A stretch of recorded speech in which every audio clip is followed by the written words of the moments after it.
Mark Selby against Shaun Murphy, the first semi-final of the Shanghai Masters. It's best of 19, so they will play 9 frames in this session, and then they're back tonight to conclude. The last time they played, it was in the Tour Championship 2023, the semi-finals there, and it was Murphy that won 10-9. I don't think anyone would mind, Stephen Allworth, if we got all 19 again. No, hello everybody. What a lineup we've got. Not just this match, but the other semi-finalists get as well. Ronnie Judd, mouth-watering stuff, isn't it? And yeah, it'd be fantastic to see both matches go the distance, because we want to see as much good quality snooker as possible from these guys.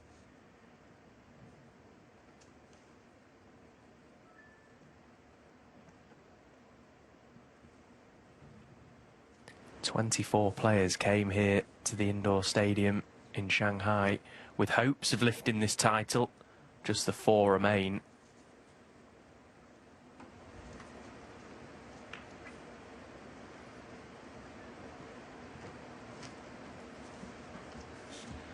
Yeah, and you could make a case, obviously, for any of the 4. Between them, they've won 180 professional titles, so there's a lot of silverware between the 4 of them.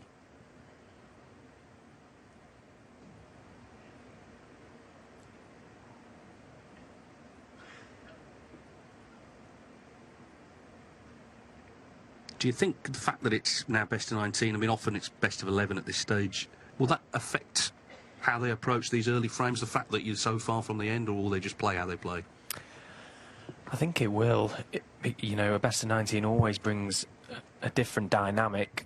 Obviously, these guys have been around and seen everything there is to see in this game. They've played every sort of format there is. They know the importance of not just every little session, but of every frame. The start is so key.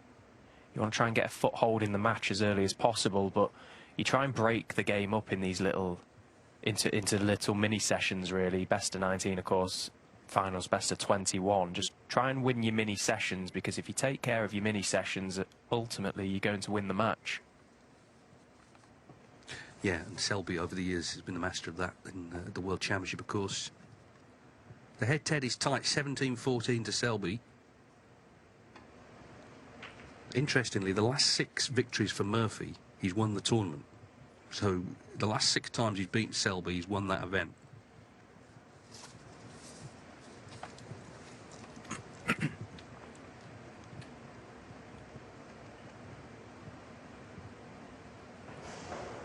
I think as well, because they have played each other so many times over the years. Selby, 41 years old, Shaun, 41 years old. They turned pro at very similar times as well. You know, they've become very aware of one another's game. They know the game's inside out. They know each other inside out off the table as well. They obviously both feel very comfortable playing one another. You know, coming into a match, playing someone like Mark, playing someone like Shaun, it can be quite intimidating for other players, but I suppose it's like playing your practice partner out there. It just sort of loses that little bit of intimidation. You're just happy to play your natural game, and I expect a good standard from these two today. They've played some good stuff so far in this event. Big early shot here.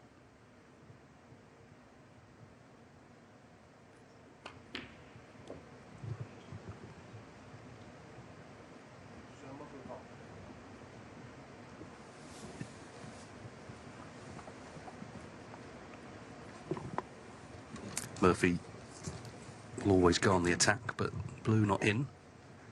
Mark Selby, I thought, played well overall yesterday against Pang Shengzhou, made quite a few breaks. He's had 2 centuries in the 2 matches he's won.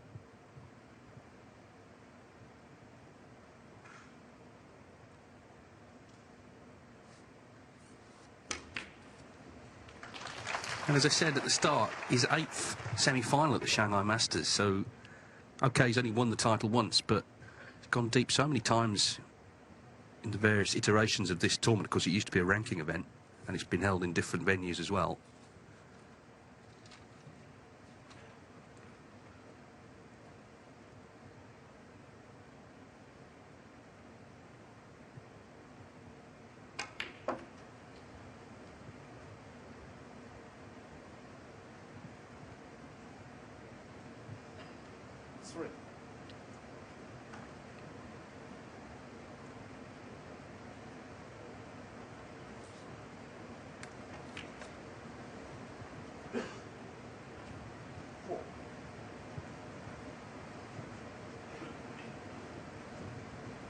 Yeah, they know each other of old. They met as boys on the junior circuit. We talk about the class of '92 quite understandably, but the class of the late '90s, these two, Neil Robertson, players like Ryan Day, Stephen Maguire, they all turned pro within about a year of each other as teenagers. All had magnificent careers.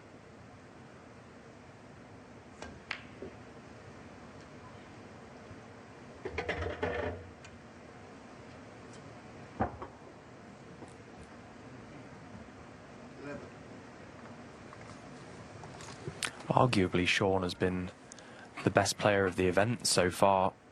You look at his 2 previous matches that he's come through, he's registered 11 breaks over 50 from 2 best of 11s. That's pretty impressive. Mark's not far behind though, he's registered 9 breaks of 50 or more. Just shows you both these players are scoring quite comfortably when they get in.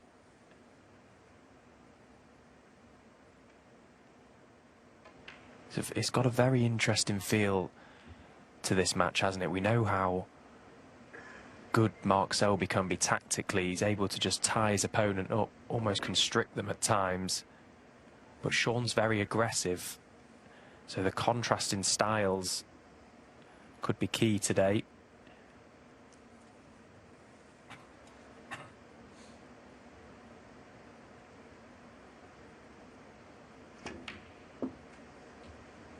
But as I say, from what we've seen so far this week, Mark is also in an attacking mood, scoring nicely, which, you know, ultimately is going to win you the frames. These first couple are so important.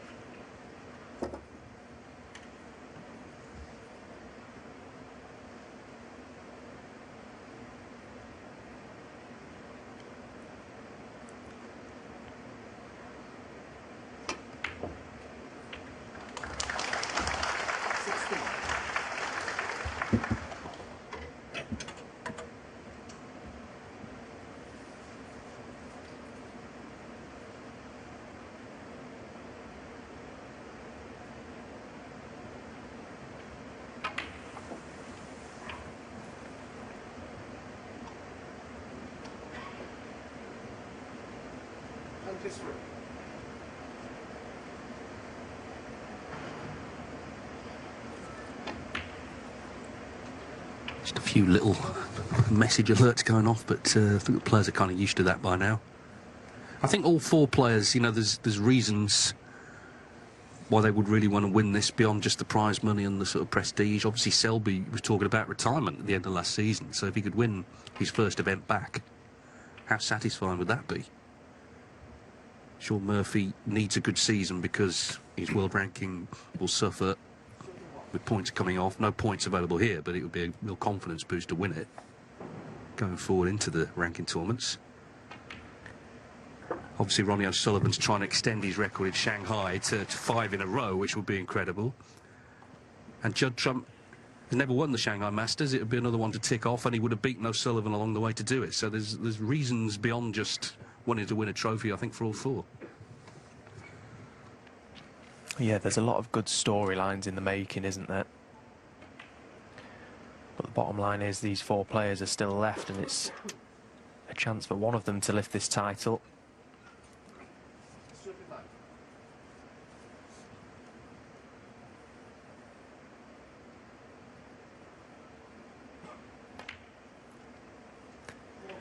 Mark's just got himself in nicely here from that missed blue from Shaun Murphy. It was a big shot, not the type of shot you really want to have so early on in a frame of snooker. Let's just get your teeth into the match before taking big shots like that on. He had no choice though, and it could be very costly. Yeah, I mean, this is the problem. It's true. Yeah, Mark Selby can tie you up and all the rest of it. He can also punish one mistake with a frame-winning break. He's made 823 career centuries. Murphy's made 657. So Mark Selby is a very, very heavy scorer. And I think yesterday we definitely saw the positivity in his game. That's been an issue at times. Sometimes he's sort of retreated into his shell. It didn't happen yesterday. He's pretty fluent overall.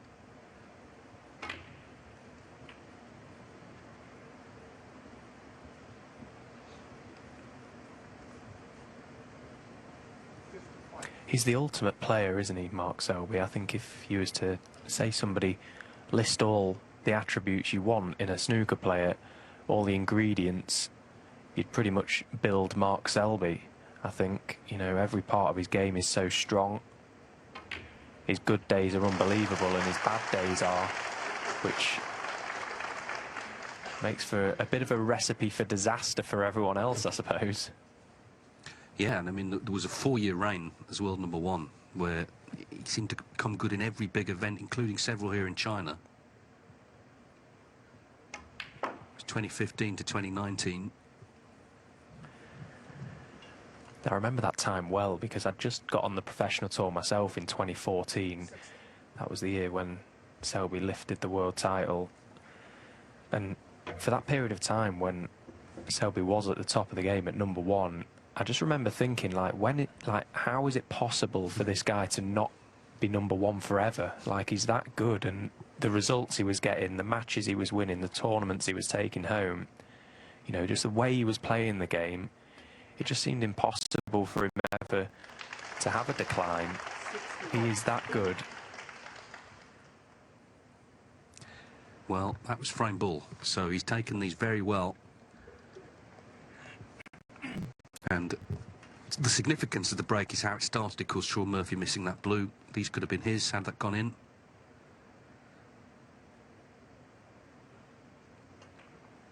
It's another sign of great players. I think how well they start matches. So often, back in the day, Stephen Hendry would come out and make a century, like a statement in frame one. This is what you're getting today from me. And we've seen it with O'Sullivan, we've seen it with so many others. Kyron Wilson, actually, the World Championship, the very first frame of the final, made a century. So, 67 in front with 59 on.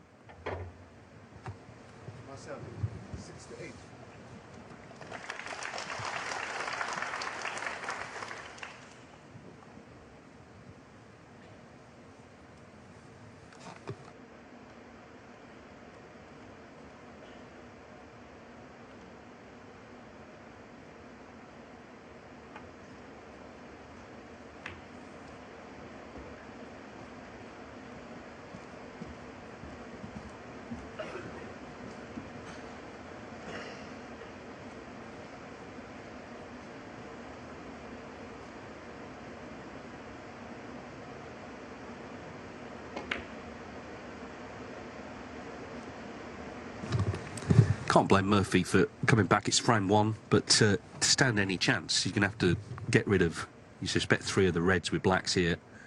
And even then, against Selby, it feels very difficult to win the frame from here.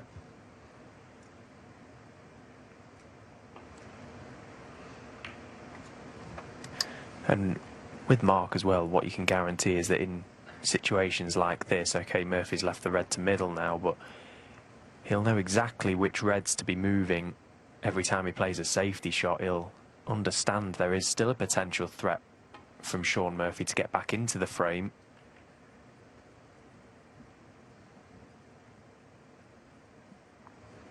Able to just play the right shots at the right time constantly, Mark. He's not just hitting balls around the table in this situation. He's trying to make it as difficult as possible for Shaun. Although that missed red to middle,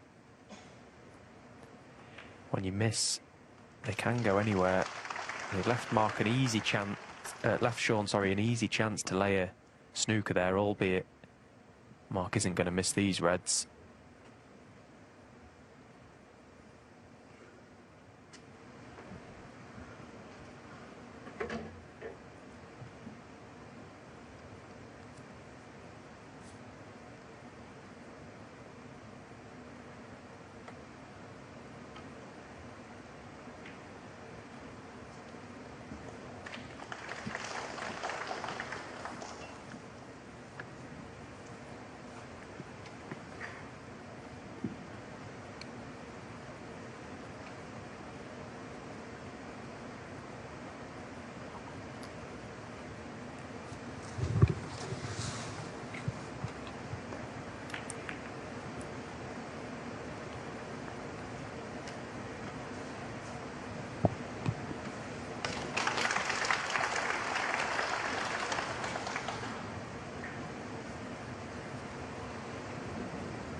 Well, that's the end of that. It wasn't a snooker.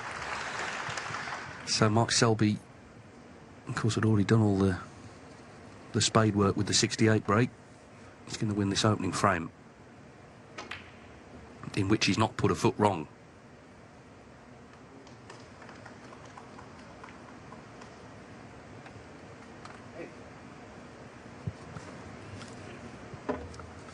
It was the ideal start for Mark. OK, he was presented the early chance from the miss blue from Shaun, but he still had to make the most of his opportunity. It's a statement of intent from Mark Selby.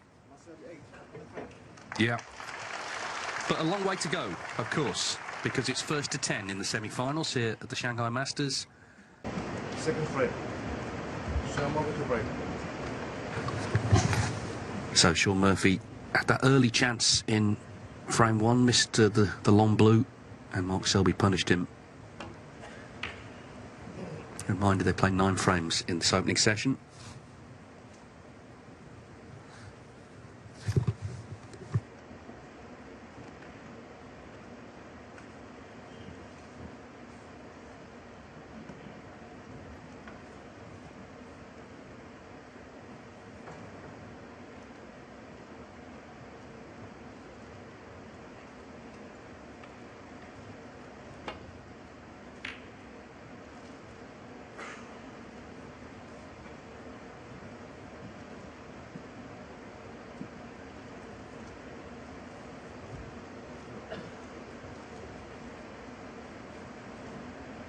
It's nice to see Shaun come here this week and sort of really put on a performance for us. We heard in his interview with World Snooker that, you know, he says his last season was one of his worst, and looking to make amends this week.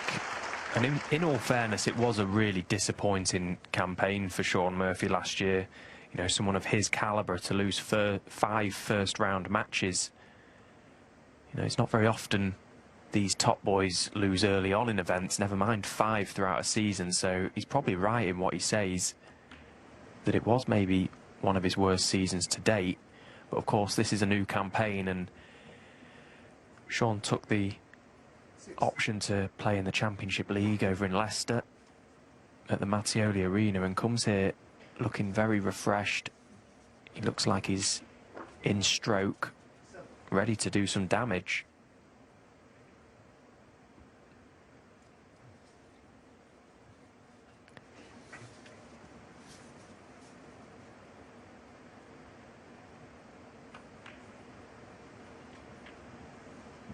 And, you know, obviously full of confidence because he beat me at Championship League, which is enough to sort of kickstart anyone's season, isn't it? 3-0, wasn't it? Yeah, pretty convincing stuff. He played well. He's looking good. Like I say, you always know what you're going to get with Shaun. He in a way kind of wears his heart on his sleeve, doesn't he? But he's a very aggressive player. I love watching him play. When he gets in full flow, he can reel off the frames so quickly, and he's done that this week.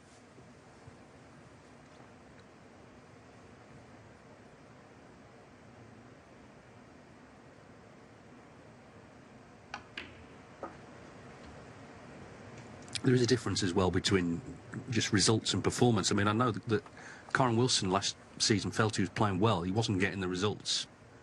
Equally, players sometimes are winning and they don't actually feel they're playing well.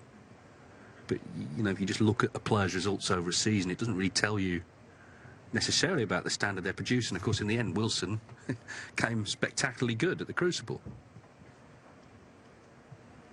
But Murphy, when we start the ranking events, will need points, because on the 2-year system, he won the Players and Tour Championships on that cycle. Those points are going to be coming off. And that happened to Neil Robertson, exactly the same events. That happened to Neil Robertson last season. We know that he not only lost his top 16 place, but didn't qualify for the Crucible. So Shaun Murphy doesn't want to be in that position, clearly.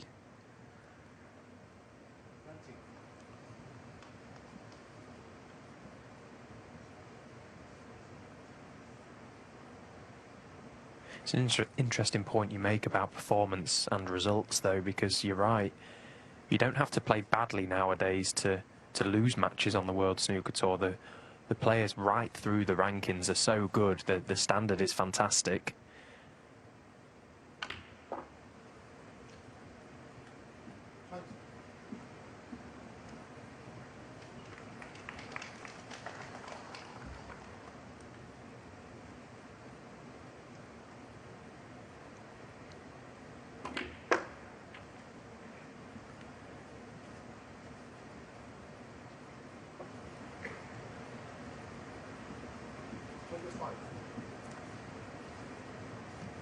Looking to remove this red left of the black spot here.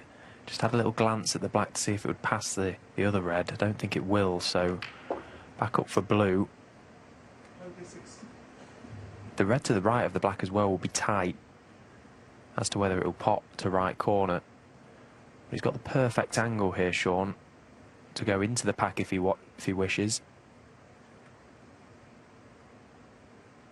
Needs to catch one of the reds pretty full. Doesn't want to lose the cue ball.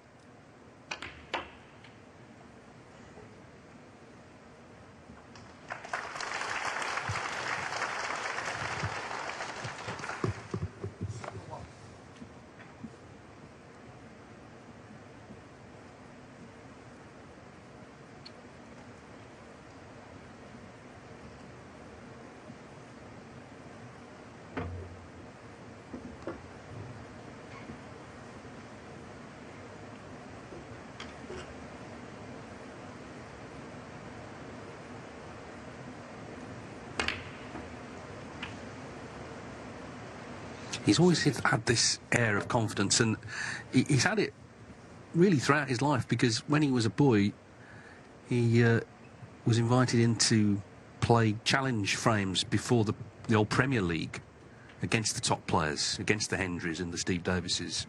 And he turned up in his waistcoat and he looked the part, and he didn't seem overawed at all playing those guys.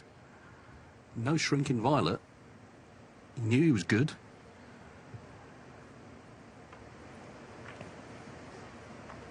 And I think for some of them, they thought, you know, they just thought, oh, we're playing this kid, we'll get it out of the way, you know, be nice for him. But then they saw, actually, he could play the game. Just some issue, I think, here. He's asking the referee to look into.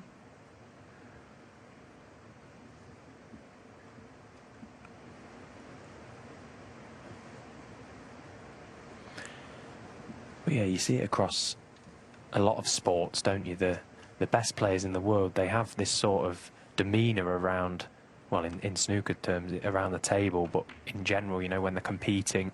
And Shaun has that, doesn't he? You can see him stood up straight, shoulders back, he sort of struts around the table. You can feel that out there in the arena when you're playing him. You're looking at him and, you know, he just fills you with that sort of thought that, you know, he's going to do some damage here, pretty much. He fancies himself, doesn't he, every time he gets to the table. And I think when you've got that bit of confidence built in you, when it all falls into play, you can be very hard to beat.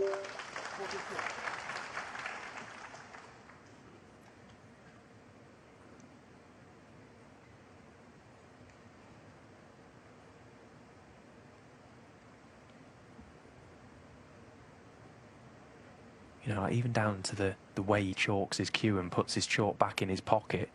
You know, there's intent behind that, isn't there? And yeah, it can be very intimidating.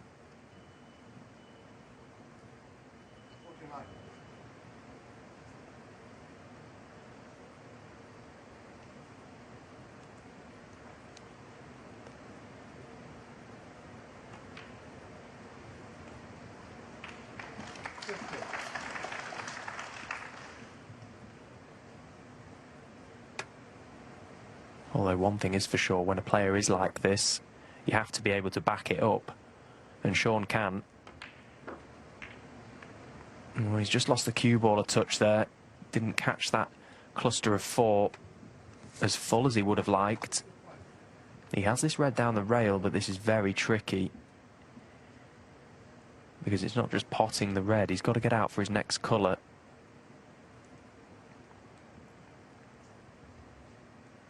Yeah, he had to play to disturb them because he needs a couple of reds. There was only one free.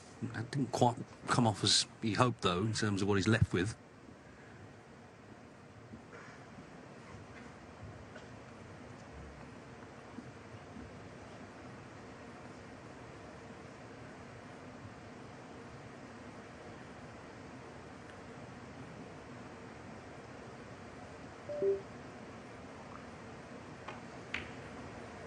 Oh, superb. Brilliant. Absolutely brilliant from Shaun Murphy. That was a fantastic pot. They're so tough. He was pretty dead straight on that red to middle. Cue ball on the cushion nearly. Cued it so well. And if that is one thing of Shaun that he maybe stands alone from everyone else, is his cue action. You can see just how smooth it is at times. He's nice and long, really gets the cue flowing as he goes through the ball. So this next red to leave Selby needed snooker. It's been a good response, having lost that opening frame really just from one mistake. He missed a blue, that was it. But he's not missed here.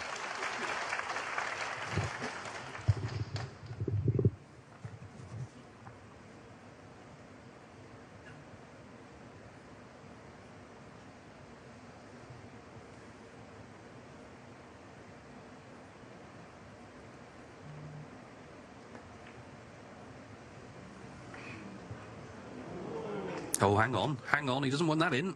Oof.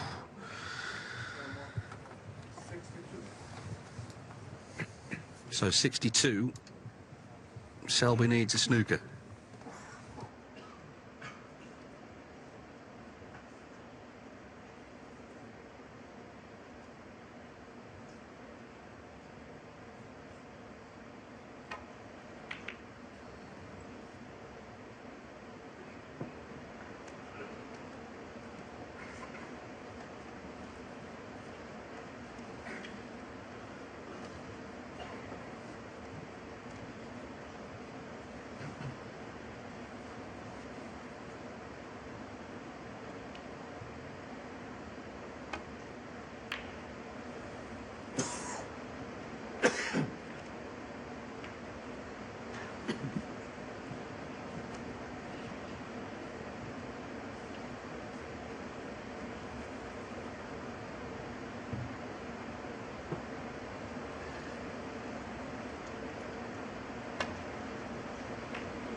Well, it's a bit different to the last frame. Murphy needed effectively 3 snookers. Selby needs 1. And also, it's Mark Selby. So that's why Murphy will be wary here.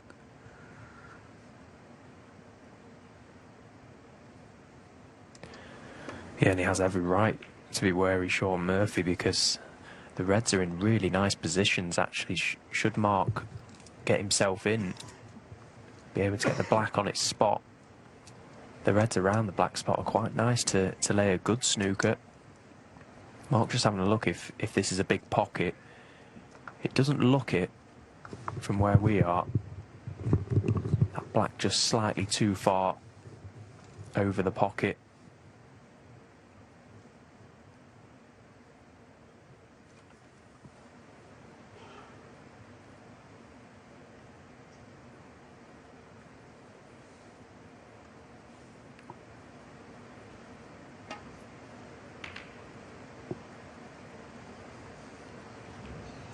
Well, that's a relief for Shaun Murphy. If he can just knock this in, black waiting, definitely his frame.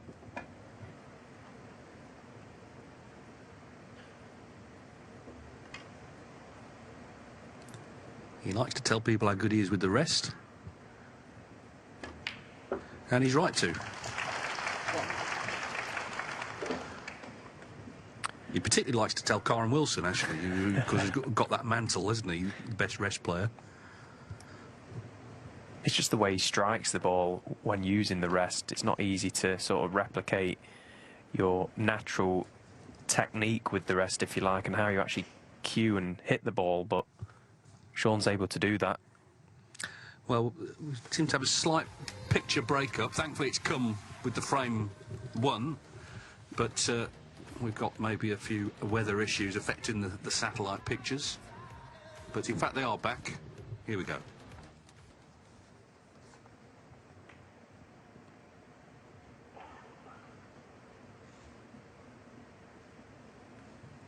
Either way, this has been a brilliant response from Shaun Murphy. So both players nicely settled into this match, 1 frame apiece, with 2 nice scoring visits to the table.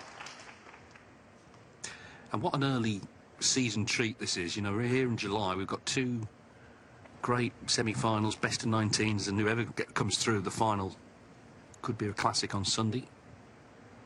23. These players, you just feel are going to all four bring the best out in each other. There's nobody making up the numbers in this lineup. All proven winners, and Shaun Murphy has proven his worth there, responding with a break of 62.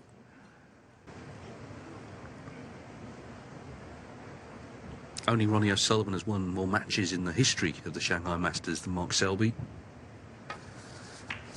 However, of course, O'Sullivan has got 4 titles here. Selby, sole title 2011.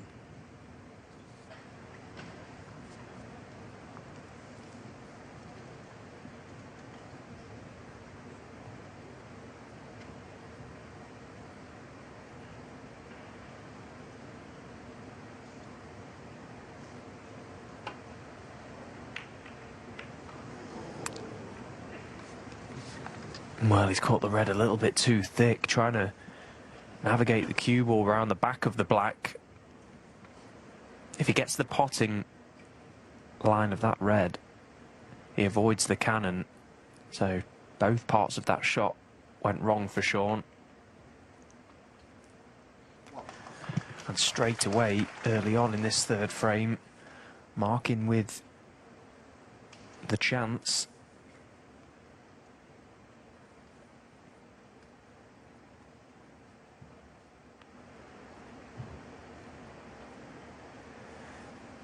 You mentioned their last meeting that Shaun has won. He's won the last 2 meetings, actually, and that...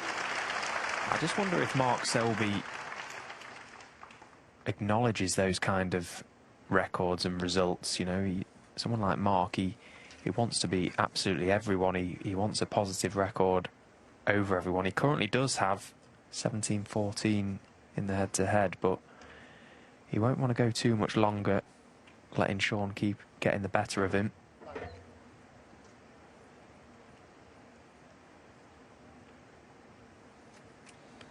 Yeah, I get the feeling he kind of does pay attention to that sort of thing, whereas someone like Mark Williams, if you asked him, like he's head-to-head with someone, probably just, well, would tell you he didn't care and probably would be telling the truth.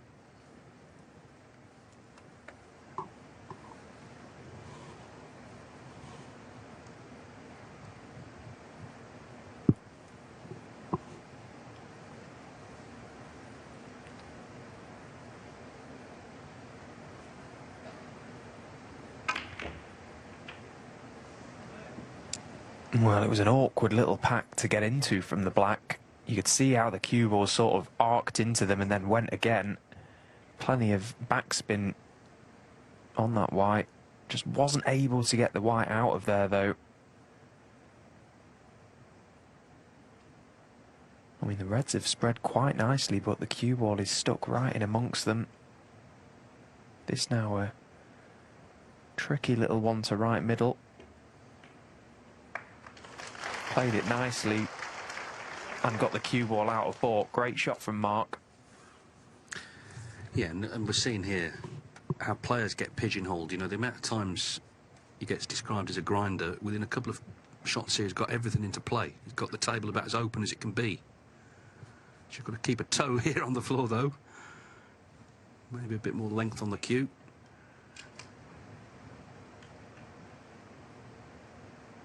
But he's approaching things here in a very positive way, trying to get the frame won at this visit.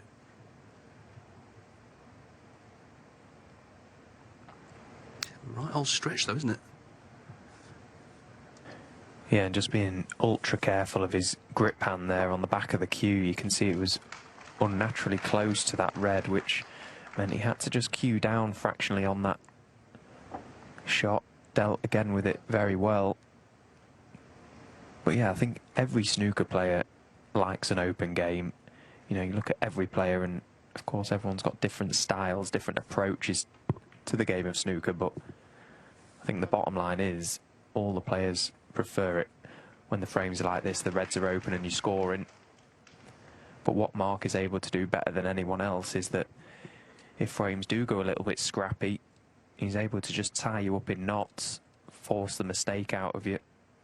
And like I say, he's just the ultimate player, isn't he?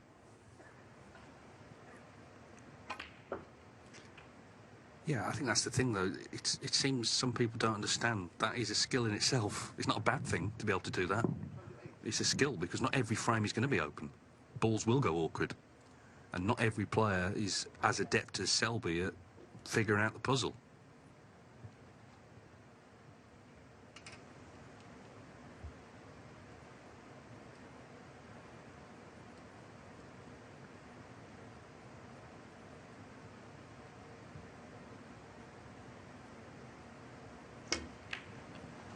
In fact, one of the greatest ever safety players, and it's maybe not said enough, was Alex Higgins.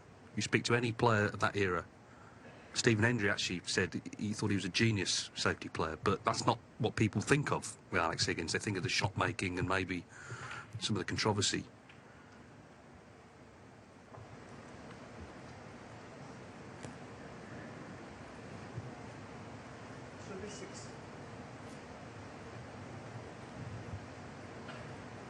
Anyway, Selby nicely in now in this third frame.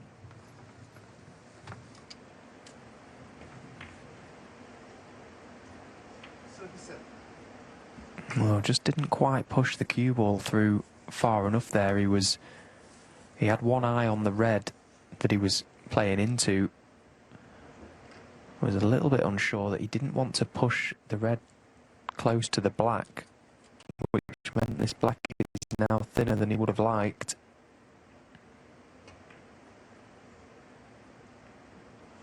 But again, beautiful control from Mark Selby. It's evident, isn't it, how he's one of the best all-round match players we have on the tour. And he's in that little group of players, I suppose, that if you get a win over someone like Mark Selby, you've absolutely earned it. There's a few players, you know, you beat Ronnie O'Sullivan, it's a huge victory. Mark Selby's in that list for me. John Higgins, you know, the greats of the game. They don't just roll over. You've got to really scrape them off the table. If you get a win against these guys, it's thoroughly deserved.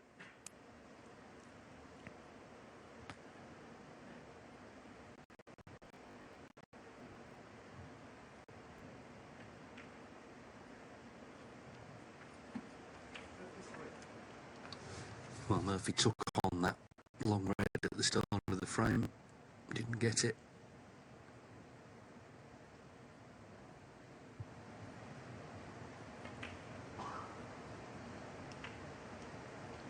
And surely it's going to be costly now.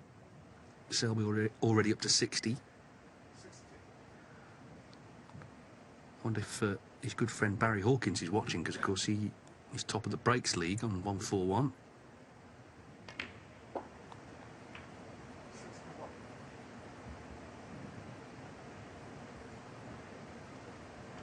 Selby could just pip it if he took blacks with the remaining 6 reds.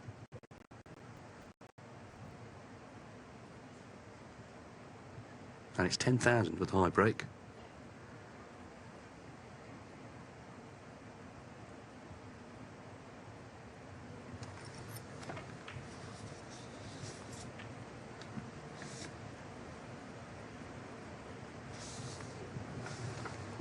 They shared a flat, didn't they, in York, Mark and Barry, and then they played each other. And Mark won 6-5 at about midnight. Next morning, Barry had to check out.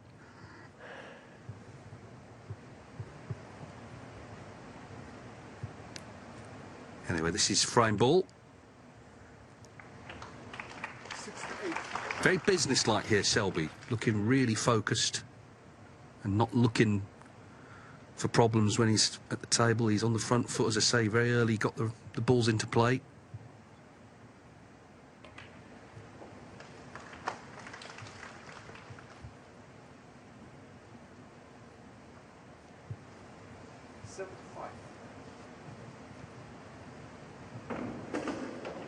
Ooh, hopefully, hopefully nobody's fallen over there. That was quite a loud noise. I'm really liking what I'm seeing from Mark Selby so far. Looks very in control of not just himself, but his game. All the clogs are just starting to churn, aren't they? Everything is in perfect working order.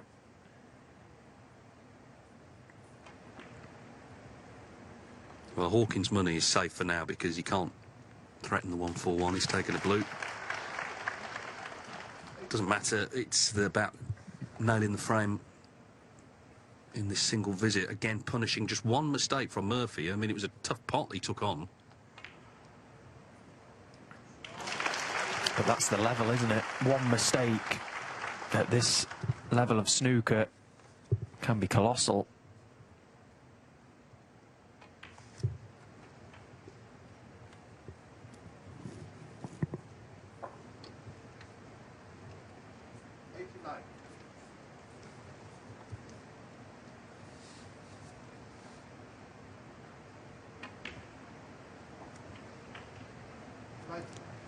So Selby poised to make his 3rd century of this Shanghai Masters.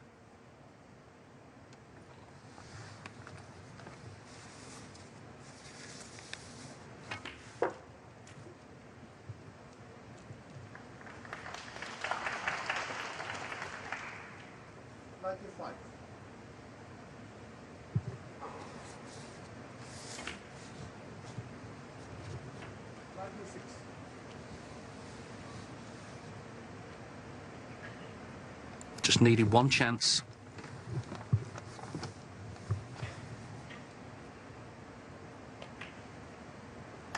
Yeah, brilliant break this. 8-2-4, his career tally now for century breaks.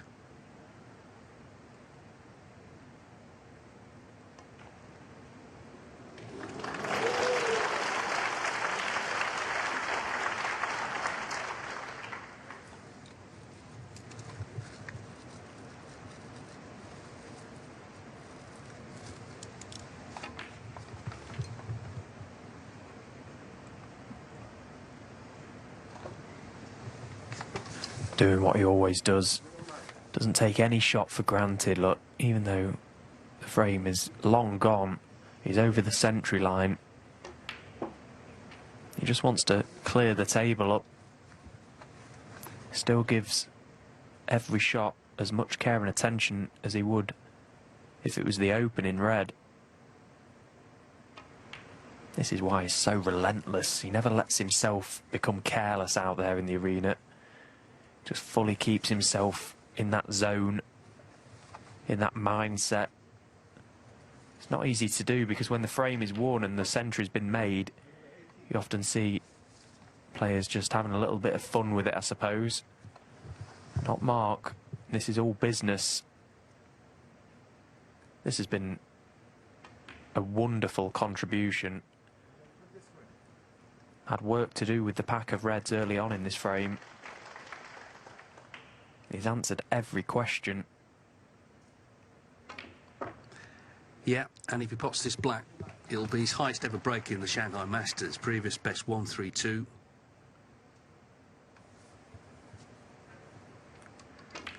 And there's a 1-3-6.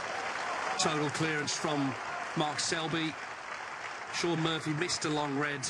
Mark Selby did the rest. 2-1. So Shaun Murphy missed a long blue in the opening frame and was punished. He missed a long red in the 3rd frame and was punished. In between, he won the 2nd. It's been high quality between these two. Mark Selby with that 1-3-6. A total clearance to lead 2-1. This is the last frame before the first interval. Remember, it's a long match, this, best of 19.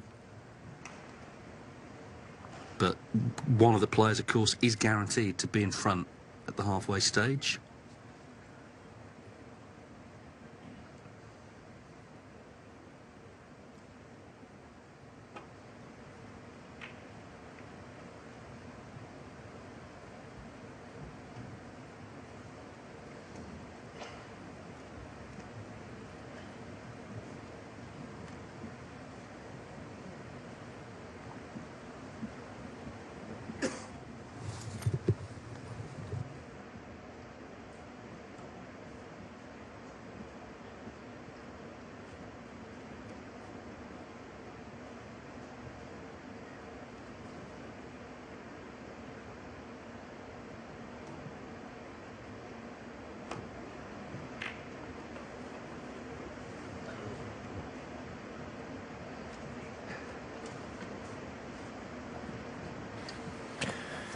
Shaun there using left-hand side to just widen the cue ball off the side cushion, try and get the white in the middle of that baulk cushion, make it very difficult for Mark to play a return. There's traffic down the left and right sides now. Big frame, isn't it? You know, they've both started this match very well. Both players looking very strong. Murphy will be desperate to go into the interval at 2 each now.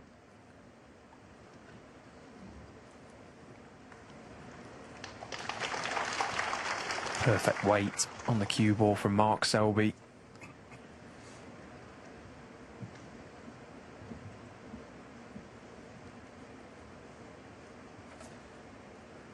Yeah, although he's 2-1 down and Selby's playing really well, Murphy, I think, will be encouraged that this is an open game. That does suit him. He needs, obviously, to get in and score himself, but he's not being tied up. It's a question of who's getting in with the first chance.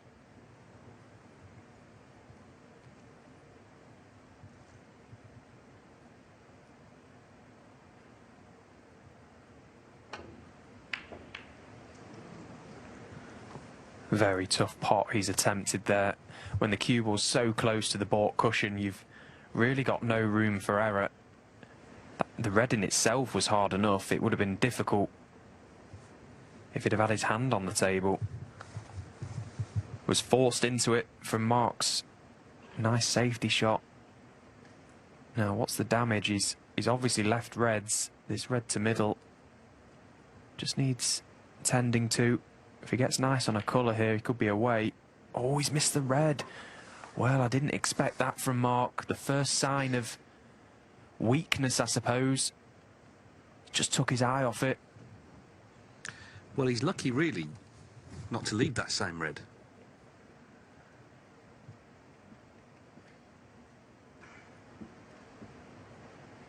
So, well, the rueful look on Shaun Murphy's face there.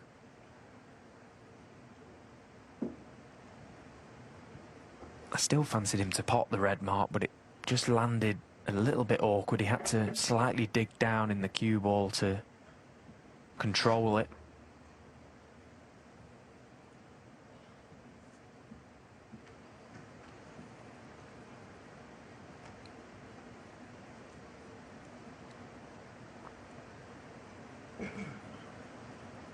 But just like Mark Selby did to Shaun a few moments ago, Shaun now with the chance to nail Mark here. If he can get that cue ball tight to the baulk cushion, cutting off routes to get back to baulk.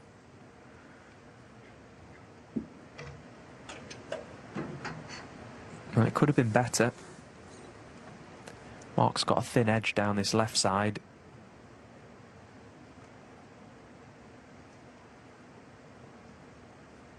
Has to be thin, though.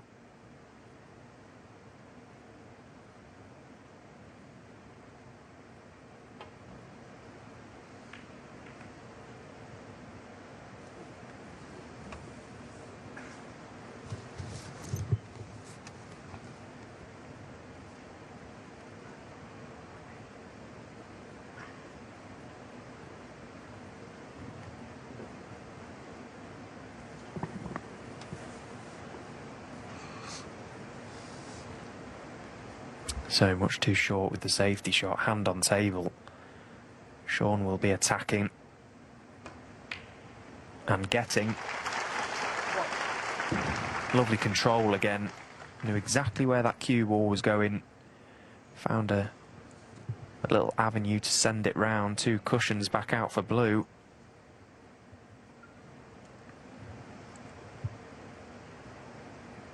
Not yet a clear-cut chance.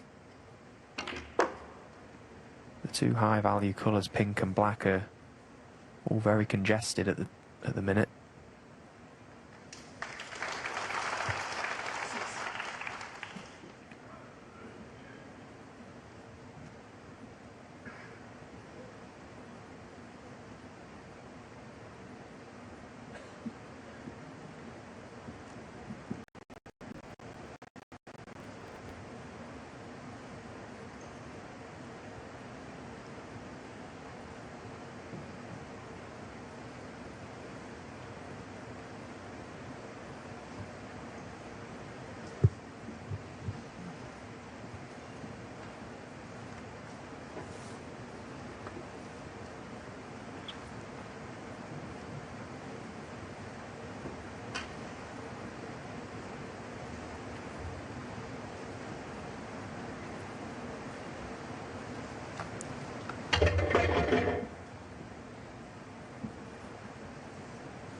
7. There's no doubt one of the highlights of last season was his maximum at the shootout. That was an extraordinary achievement, really, under the shot clock and under all the hoopla going on around and about as well.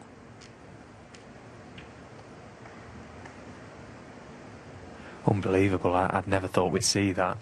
And Max at the shootout, always spoken about it, you know, do well enough to make a century at the shootout, but that was incredible, wasn't it? What an atmosphere. How must he have been feeling? It's the fact when he was on the blue, someone shouted out, "Don't bottle it now." Cheers. Just what you want to hear. 14. I thought you were going to win that, Stephen. Yeah. Semi-finalist. Don't mention it. It's still a sore subject, Dave. But he's a performer, isn't he? Shaun Murphy. You know, he loves to perform, he loves to entertain. And that would have been right up his street, that break. He'd have absolutely loved doing that. 16. This is harder work than it might look. Just the pink and black covered. It's the cue ball's having to travel a bit, and obviously taking lower value colours. He's worked hard already for 16 here.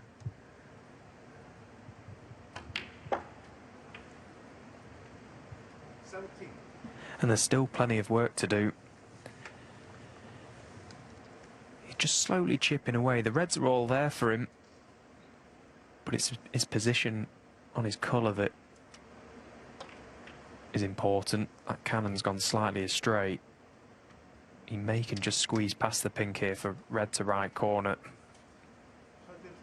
Anxious looks from Shaun.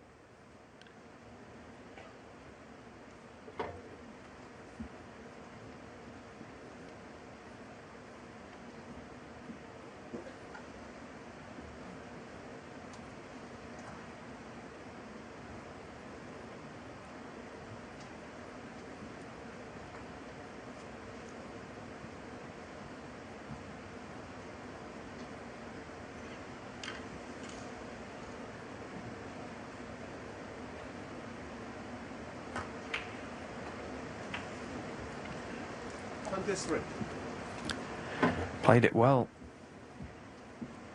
Lots of left-hand side on the cue ball to get up for the blue. Straighten up the white off the cushion. He'd love to just get rid of that red that's next to the pink. He may not can play on that this time, unless he floats the cue ball just past it. So the red into middle. In getting rid of that red, it opens the pink up fully.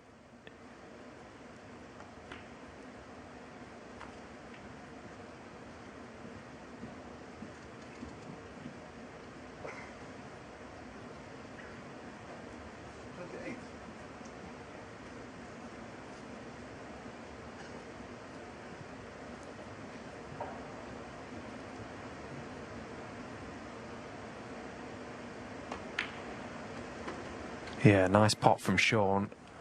So slowly unlocking this frame. Felt like a real effort, this. He's really had to focus every shot. Has been difficult, really. Making sure he's nice on his next colour every time. But he's not out of the woods just yet.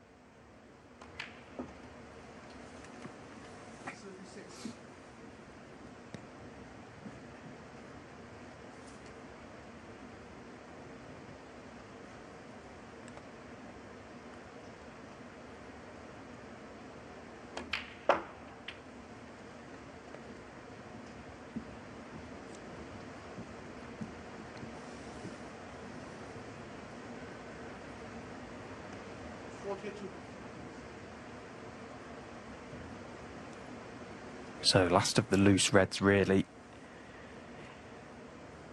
Got one beneath the black that's available. Oh, he's missed the red.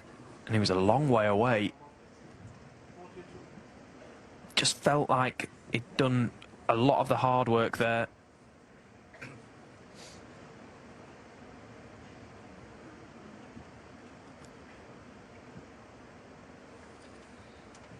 This is the thing. I mean, potted so many reds there, but he's only 42 in front because he was taking mainly some of the smaller colours, so there's loads still on here.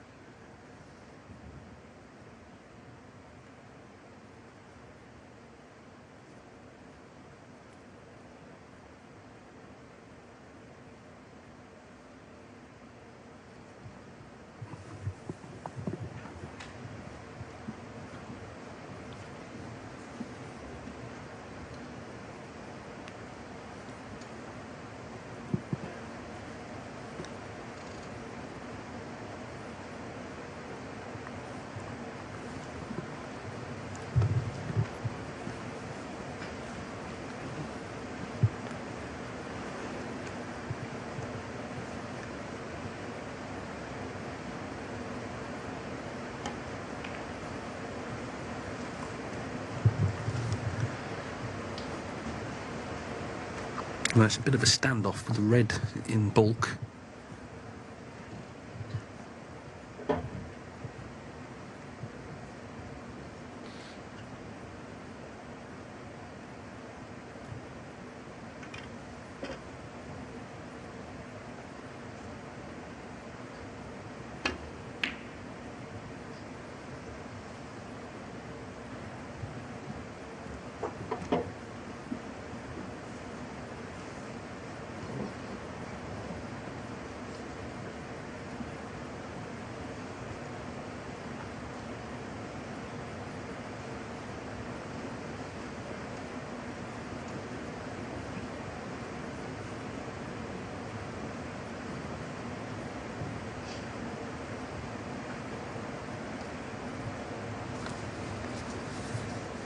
Well, is Mark possibly looking at the plant here down the rail?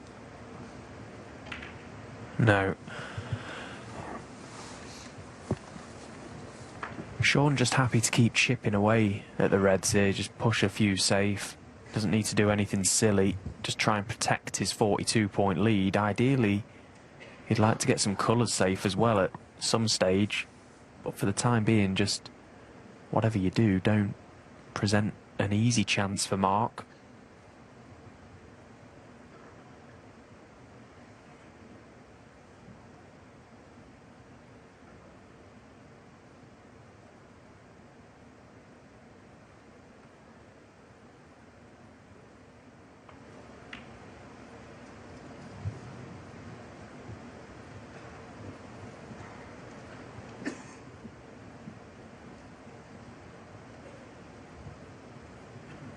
Well, this time it's Shaun's turn to not leave the red. He's just missed to middle.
Now, is there a red at the top of the black that will pop to this left corner?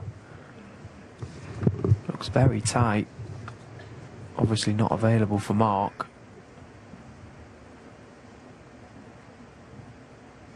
He's got the red just next to the brown that will pass, though, to the yellow pocket.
Clever shot, I suppose, from Mark previous.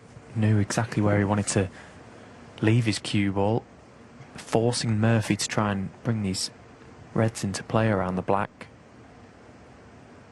Shaun really wants to leave them alone, but wasn't able to do so there. Had to at least bring one more into play. Again, refer back to what I mentioned at the top of this match. He never plays a shot.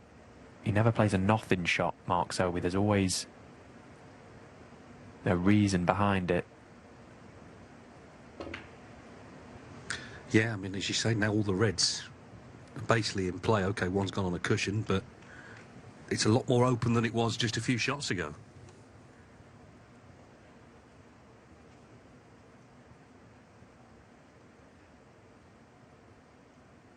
I don't know whether he plays chess, Mark Selby, but maybe he should start, because he's very good at anticipating, you know, a few moves to come.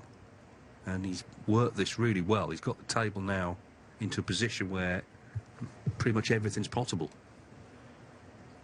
And there's always a lot of talk, isn't there, about snooker, about how you can only control things when you're at the table. Mark Selby's got a very good way of controlling things when he's not at the table. You know, it's very difficult to do that. The shots he plays, he almost knows the shot you're going to play so that he can then play a good one afterwards. It's, yeah, really mesmerising, actually, to see the shot selection from Mark. And it's why he's one of the hardest players to beat.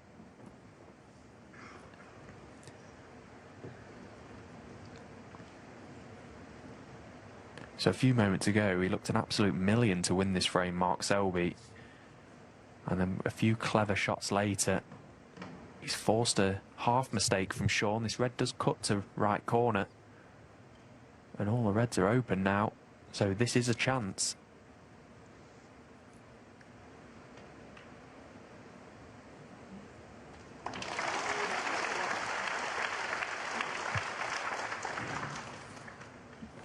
What a massive frame this has become.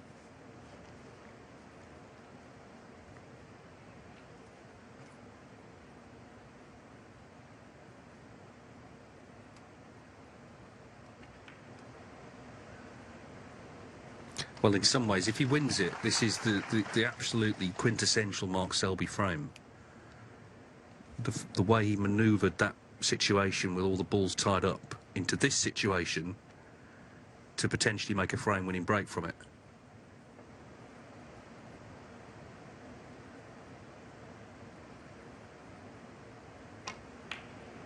He's just so clever, isn't he? There is such thing as a snooker brain, and Mark Selby has probably got the best one. His snooker IQ is absolutely flawless. Oh, well, that has come out of nowhere.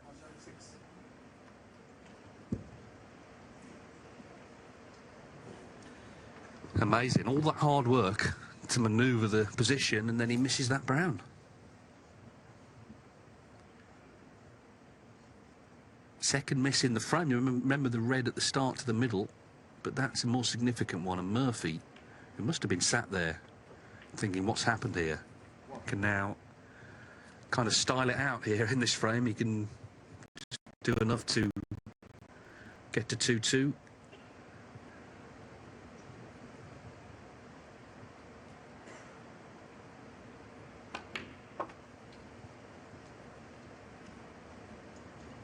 Wow, Murphy was out of his chair like a rocket there. I bet he can't believe what he's just seen. Would have thoroughly expected Mark to at least get back into the frame there. OK, the reds being in baulk is not a situation that players see all that often. So always has a little bit of doubt around it. Not really doing too much damage to the scoreboard, but he was able to get back into the frame, Mark. He's missed 2 balls in this frame. The red to middle at the beginning, and then that brown.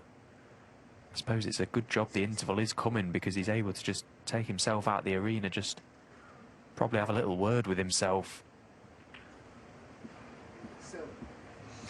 Yeah, the danger is sort of dwelling on that too much. it's a long match, this. He's played well so far, but he'll be annoyed there. Every frame is significant, but had he won that one from the position that he'd been in, it would have been a body blow for Murphy, for sure, who's now, just looking at the scores here, 43 in front. So this next red, in fact 46 in front, but this next red should be 2-2. The main meat of the match, of course, comes tonight in the final session, but it's been an interesting start already. 5 more frames between these two to look forward to.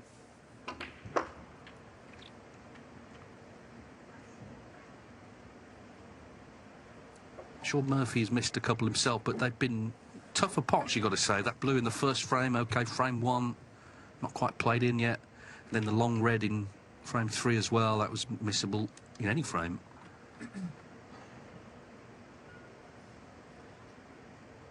Just waiting, I think somebody maybe making a head start to the bar or something.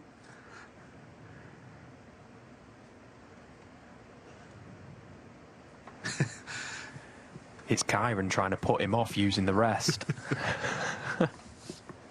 Well, the referee's wagged his finger, so hopefully they will keep still. That's all it's about, really, just a bit of stillness on the shot. Yeah, because it was an important pot, that, because Selby, I'm sure, would have come back to the table 52 behind, 43 on, but now there's no way back.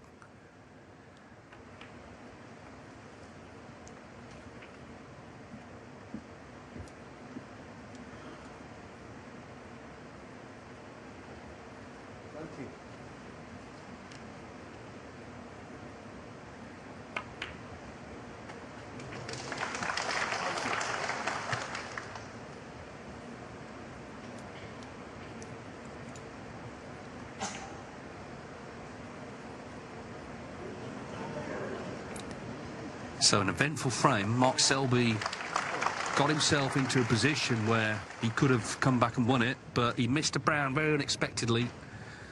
And Shaun Murphy has levelled at the interval, 2-2.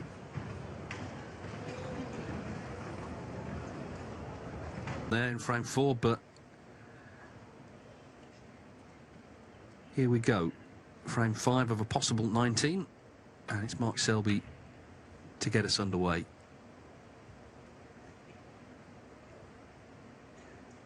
.180 professional titles between the 4 semi-finalists, with Ronnie O'Sullivan and Judd Trump to come on Saturday. So it really is a stellar lineup here.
Well, someone chatting away, it's according to Mark Selby.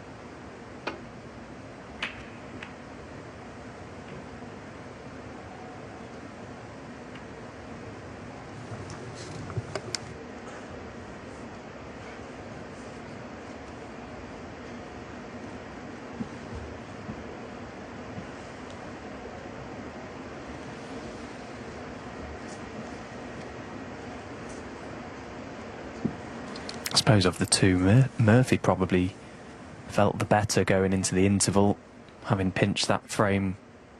Well, not pinched it, obviously he was in front to begin with, but Selby had a chance to get back into it. Made a mistake. He'd have been delighted to have gone into the interval at 2 each. His marks looked very good so far today. 68 and a 136.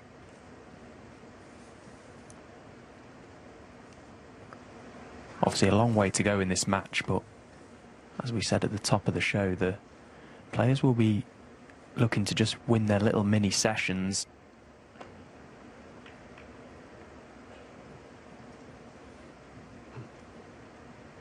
Someone is going to win this mini session. 5 frames left to be played. It's just a question of what the margin is going to be.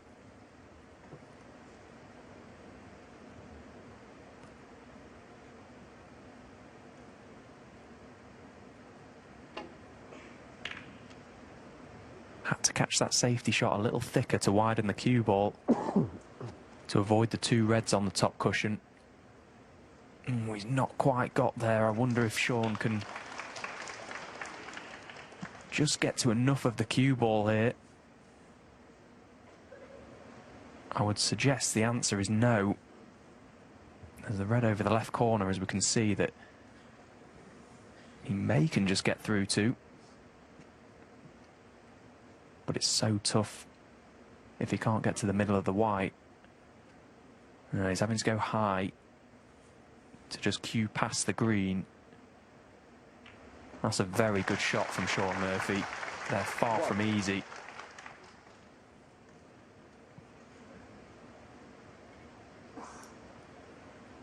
Well, at least the red went in because they're very missable. Cueing down on the ball like that, a fraction, easy to put a little unwanted trace of side on. But what he's able to do is regain the initiative in this frame. He's got the safety advantage now.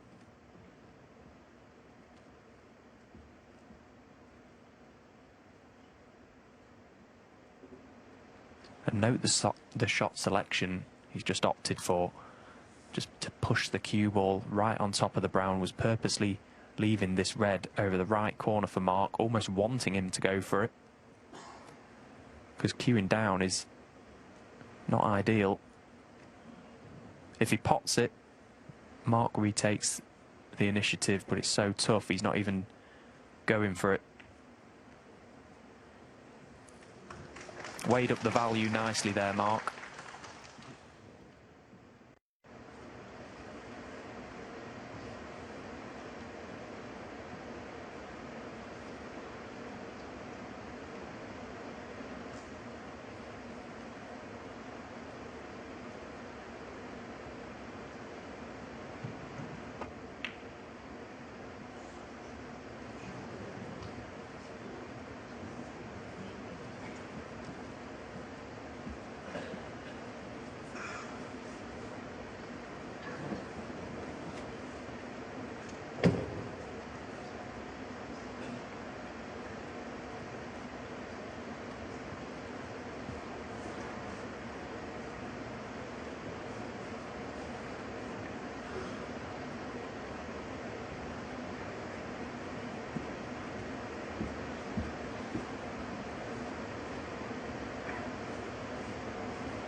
things could become really cagey now.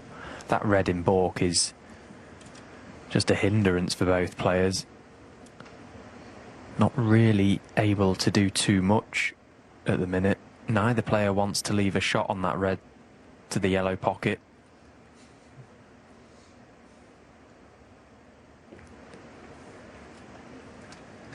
Yeah, he's sort of drifting into stalemate.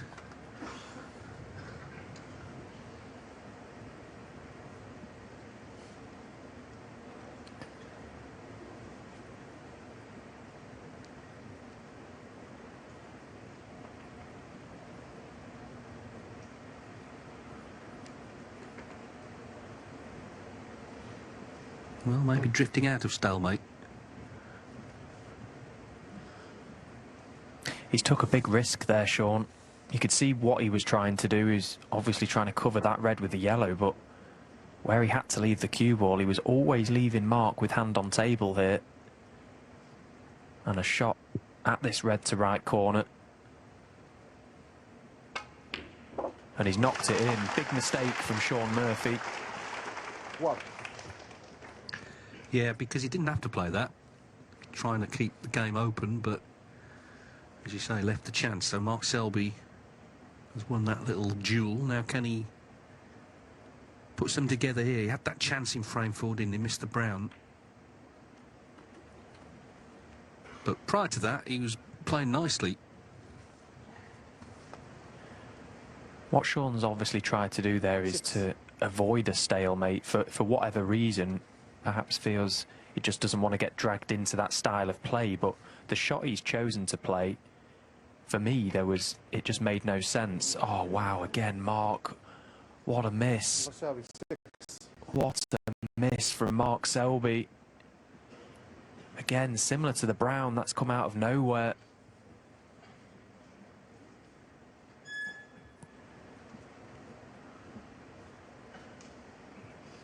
Well, that's a concern coming off the back, as you say, of the brown. He also missed a red, hadn't he, to the middle in that fourth frame. So it's 3 pots unexpectedly within a couple of frames that he's missed. And before that, as I say, he was doing nothing wrong, really. That's a huge let-off for Shaun, because he did play a really poor safety shot. He was going to be in trouble regardless.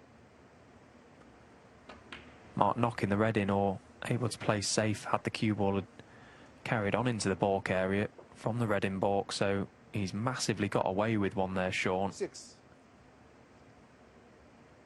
Got to make it count, though. 2 very uncharacteristic misses from Mark Selby. 7.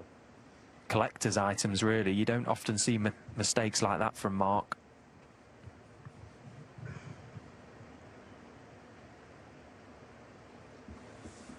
Yeah, and it's a test for him, Selby, now, to kind of get over it. Depending, I suppose, on what happens here. If he loses a frame off it, it'd be more difficult. If he gets another chance, then he can maybe put it right.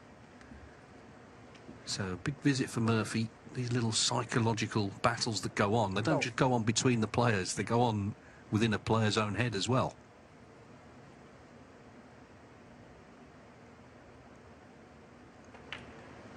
I think that's one of the things, again, about the grounding these two had in the junior game. You know, they weren't just bashing balls around, they were playing proper events. And you could travel, in Murphy's case, you know, to Leicester to play and lose 3-0, that's it. That's your day over. But that's what you learnt right from a young age, winning and losing. Yeah, those events at Willys were brilliant. I remember my dad, when I was a kid, he used to ship me over to Leicester on a Sunday morning for the handicaps that Malcolm Thorne, Willie's brother, used to run. And they really were. The turnout at those events was incredible. A lot of good players. And that's where these guys all started, playing in those events against one another, testing each other week in, week out. We had a lot to thank Malcolm for. I've got no idea how that red's just dropped. No, I mean, he certainly looked like he'd missed it. Don't think the pockets have been over generous necessarily, but that found its way in. 25. It was a great shame, actually, to see Willie Thorne's club go.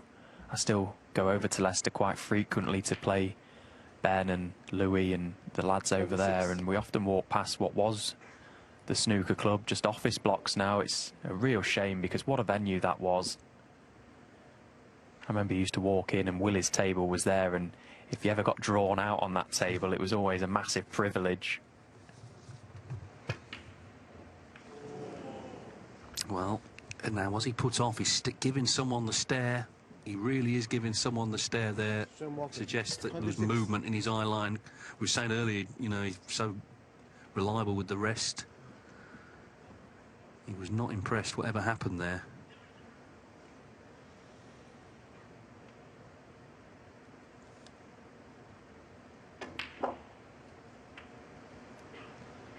One.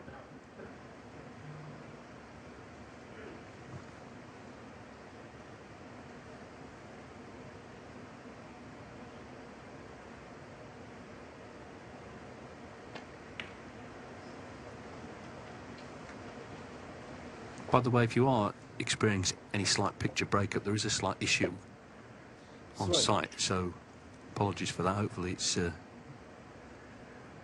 mainly all okay.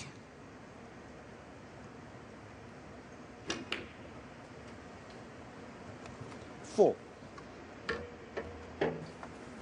Mark with the option now to play into these reds. It's all a little bit congested, all covering one another really, so may take the chance here to play into them. Didn't need to go into them firm. He's not really moved too much. 9. He's got the ready cannon available to left corner. He's got to get his white out of this area though.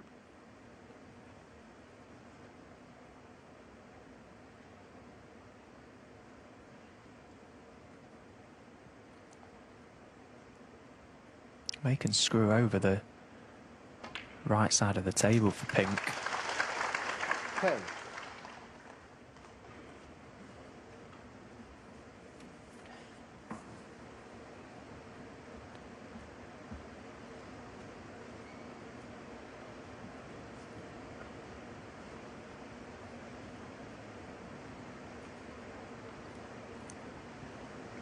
Selby 10. So the first really close frame in this match so far, and it's a big one. There's been a number of errors in this frame already.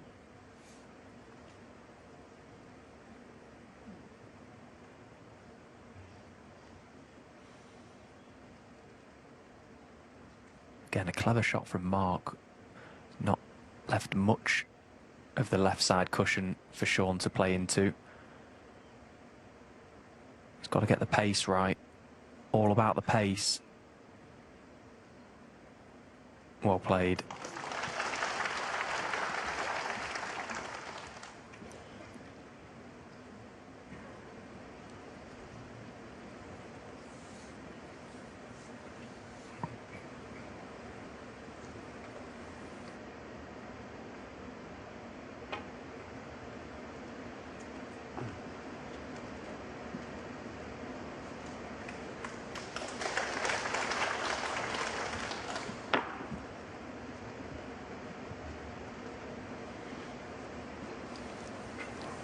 So Shaun having to hit this a little thicker to avoid the red on the top cush. Good line, big target in behind green and brown. Just a fraction too much pace. Although Mark's still in quite a bit of trouble. Maybe forced into chipping the red and trying to find the gap behind the black to get back to balk. He'd love to be able to see the red in the middle of the table. He may just can get through to that. He doesn't really want to be playing the red on the cushion, or the one that's closest to it. He'd love the one just between the pink and black spot. If he gets this right, the line looks perfect to get back to where he is. Just caught it a fraction too thick, but it's still okay.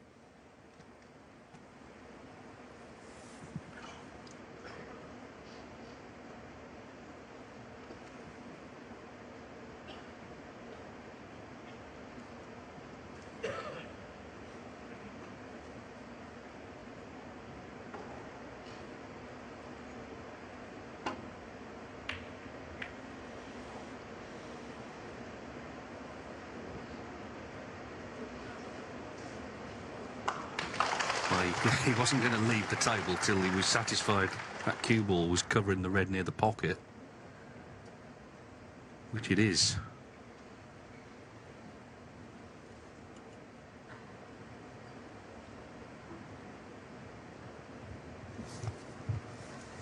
It was a bit of a calculated risk, that safety shot.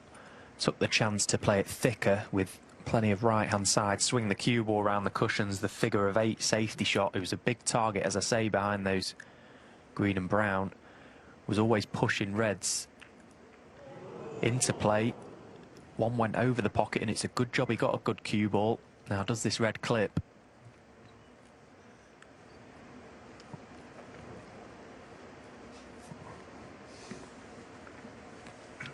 It's very thin if it does. He's just got to catch the paintwork of this red, really. Now, where's the cue ball going to finish? 1. Not great, I suppose. That being close to the side cushion makes this blue missable. But he's got reds waiting for him, so he can put all his attentions into the pot.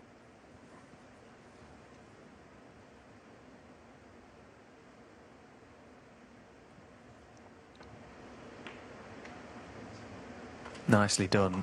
Held the position. He stayed right with it until it dropped. 6. So one good shot here, red to colour, and it could be the key to winning this frame and taking a lead for the first time in the match. 7.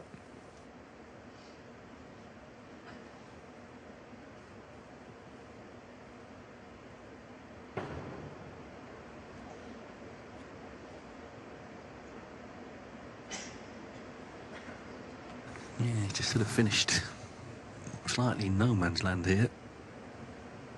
Not really nice on anything.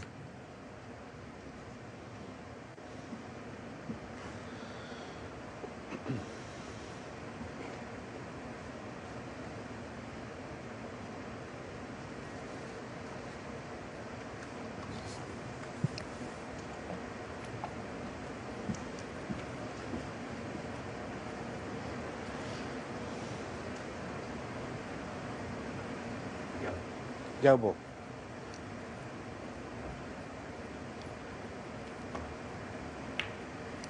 Again, just had a little argument with himself in his own mind there, Shaun, just Go ball for 7. weighing up his options. Would have loved to have kept the break going. Tried to kill off the frame at that visit, but took the patient option. Tried to just push the yellow safer than it was. It was pretty much guaranteed he was going to get the snooker.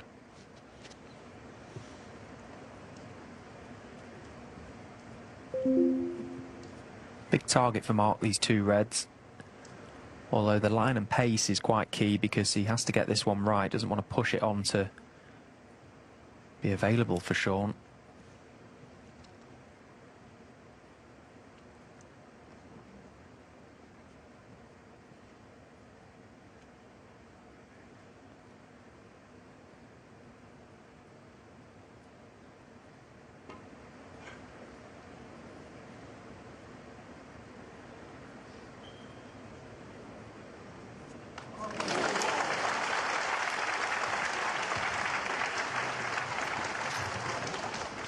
Certainly the closest fought frame so far. Shaun Murphy 18 in front, but potentially a long way to go yet.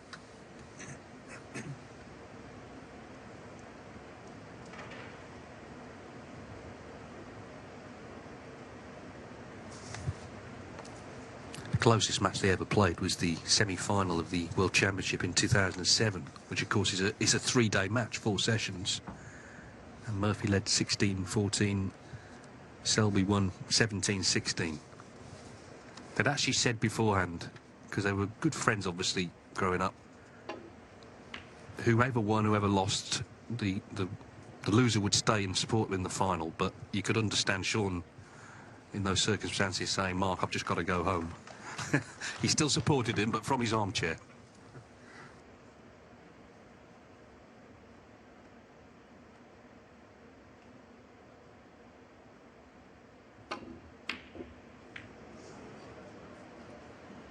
That was a full-blooded attempt. Problem is, you're never sure, obviously, what you're going to leave, where the balls are going to finish. Put everything into the pot here. Didn't get it. Unfortunately, we've now lost our pictures again. As I say, there is a bit of an issue around the world at the moment. And we'll hopefully get the pictures back, because it's quite an important stage of this match. Here we go. Selby's potted that initial red. This is a good chance now. He's missed a few. Now, earlier Murphy tried to push the yellow safe. So let's see if that's made any difference to whether Selby wins this frame or not.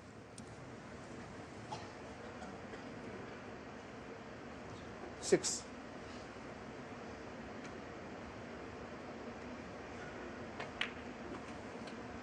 Seven.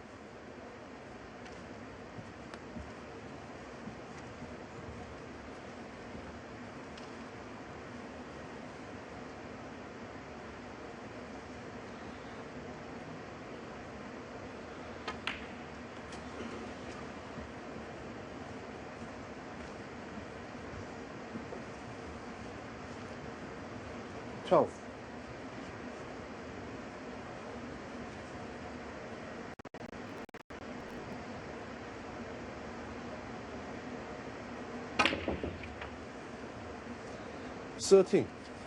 Trying to get on the blue nicely here to screw around the 2 cushions in behind the yellow. He's not gone far enough.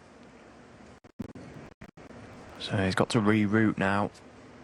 Just looking at the scoreboard, he's 5 points behind. Blue puts him level. It's all about that yellow.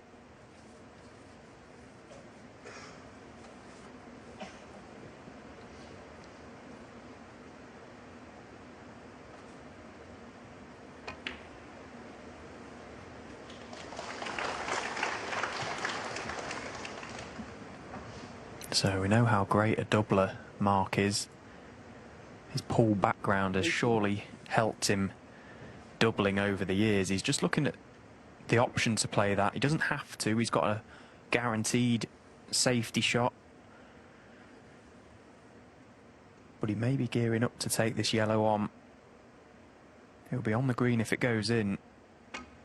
He has took it on, and he's got it. What a shot that is from Mark Selby. You didn't expect to see that go anywhere else, really. The moment he came and stood behind the shot, he always fancied it, didn't he? Straight in, fantastic shot. And now a real chance for a pinch. 23. These frames really hurt, especially in the long format. You look back at the end of the game and it's this type of frame that can be decisive. Got to get nice on this blue. Wants to be just off straight, and he's absolutely perfect.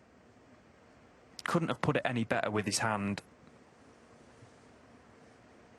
Yes, and he had missed a couple of unexpected balls, including in this frame. So this kind of what he needed just to get himself going again. Shaun Murphy was full-blooded at the long red. Had it gone in, he may well have won the frame. He didn't. He left the chance, and Selby needs the pink to go 3-2 up.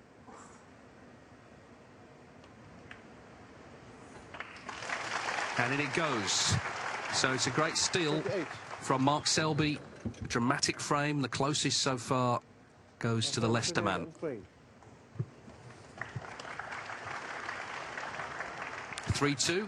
And there's 4 frames still to play in this session. So Shaun Murphy had chances there, but he's trailing 3-2.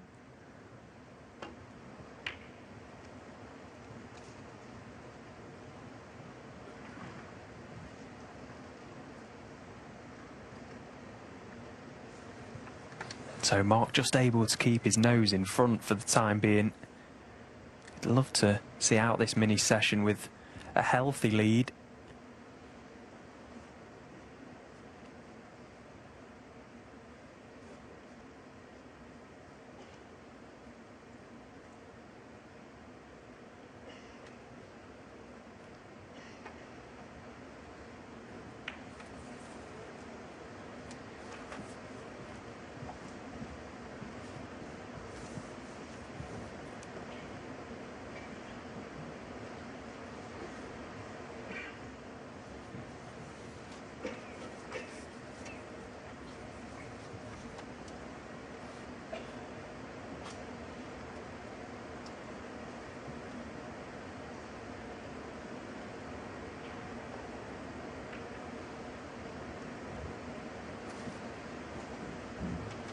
Saying about winning titles in a row, of course, Joe Davis, the first world champion, won that tournament 15 times running, but it was different times.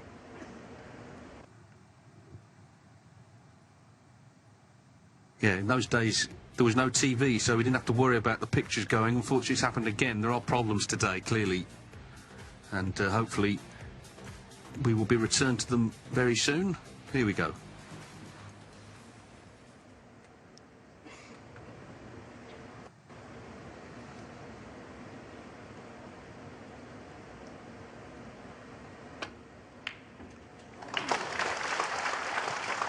One.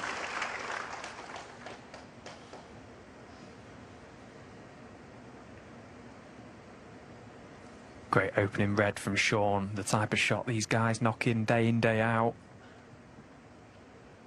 Back when Joe Davis won it that many times, weren't the matches of like best of 80 odd or something daft, were they, over a number of days? Yeah, well, the final, as we've lost the pictures again, unfortunately.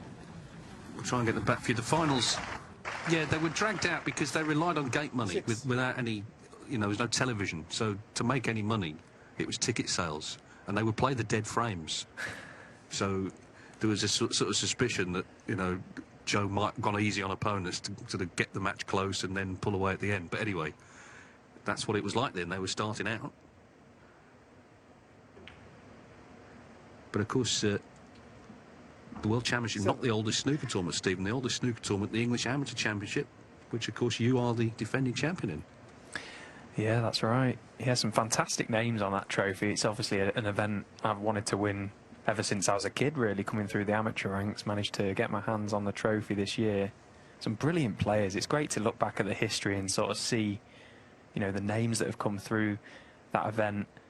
It was nice, actually, as well, to receive a lot of messages from people on social media. There was one guy from Wales, I think he was, said that his granddad or his great-granddad won it. There was a period of time after the war or something where snooker wasn't played, but that event continued to go on, and you know, it almost became like the world championship while that event wasn't going on. So yeah, it's fantastic to look back and appreciate the history of it.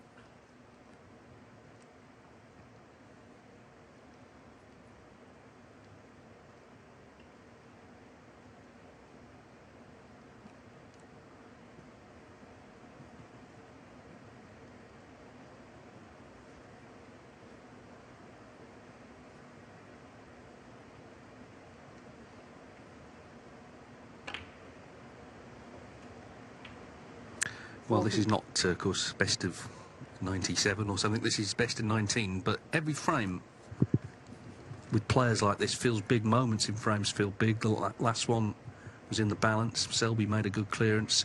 It felt important for him because he'd missed a couple. So, OK, the match will conclude tonight, but these frames still significant.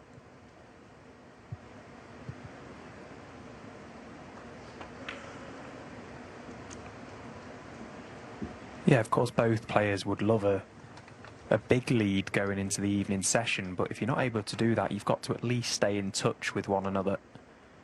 Don't let either player get too much of an advantage. Make it all about this evening if it's going to go close.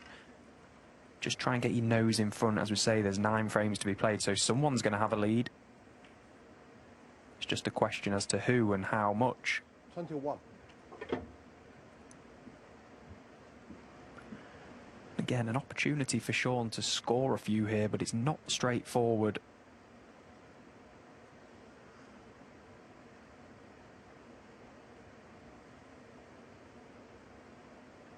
The frame just before the interval, very similar. You wouldn't call this a frame winning chance. Not yet, anyway. 27.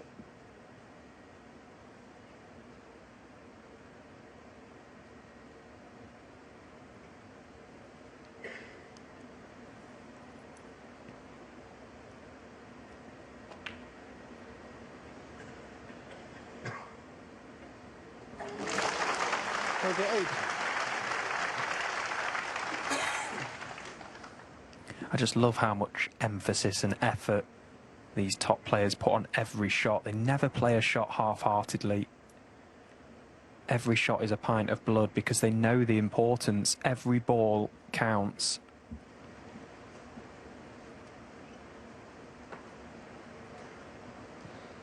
$33.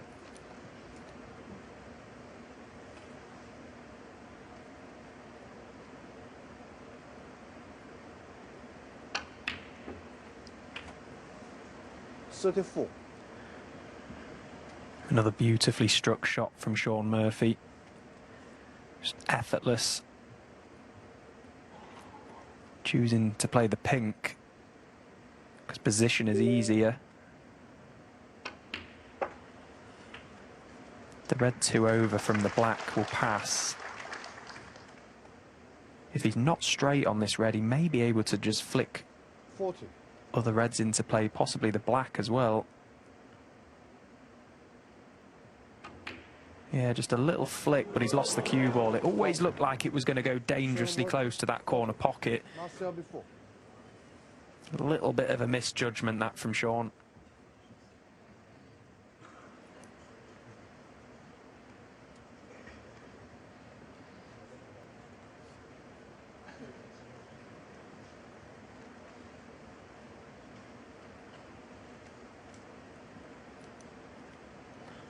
So nothing straightforward left for Mark Selby. Attacking this red down the rail, and that's a fantastic pot. It's perfect on this black as well. Had to be low so he could just push these reds above it into play and away from the black spot.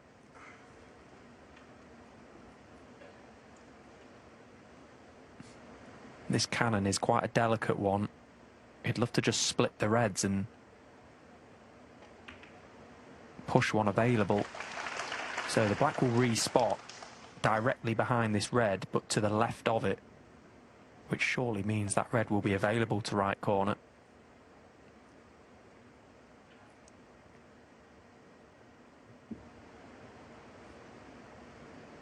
$8. Yeah, he's absolutely fine.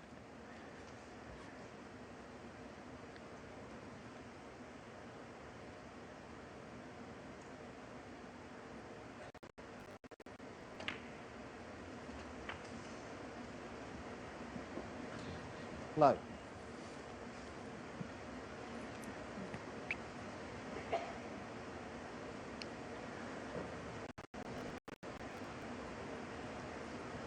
So Mark, thinking a few shots ahead here, needs to leave himself nice on this red to then get nicely on his next colour to play into that cluster of 4.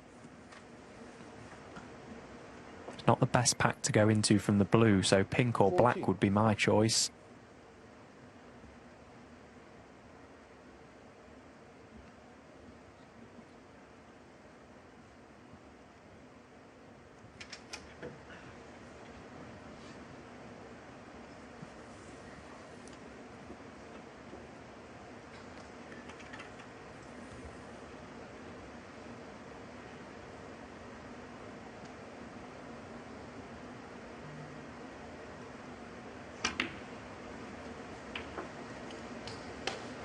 $15.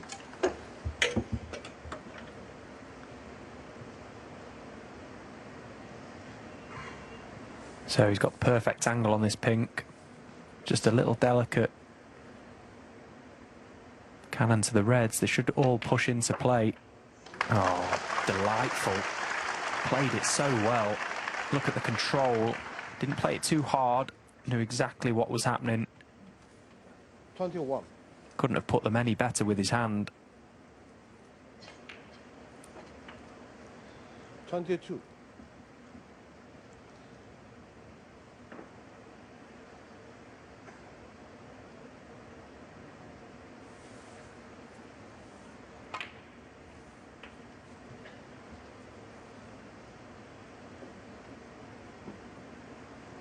$29.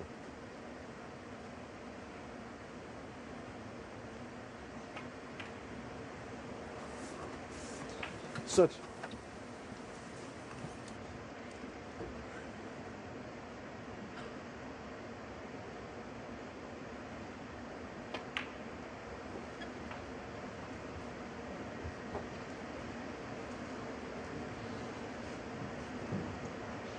$37.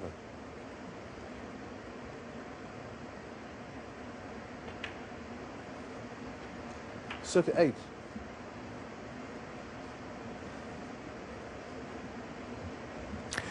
So the red on the left of the table is clearly going to be key if Mark's going to win the frame at this visit. He's weighing up his options, Mark. He can leave himself on this red to try and promote it, but it is a big target to try and flick the red off the cushion. With it being slightly away from the cushion, makes it a lot 45. more of a bigger target. If it was tight to the cushion, you've not got a lot of red to aim at. Here he's got options, can hit the red direct, can hit it 46. off the cushion first, so I expect him to go close to knocking this red into play.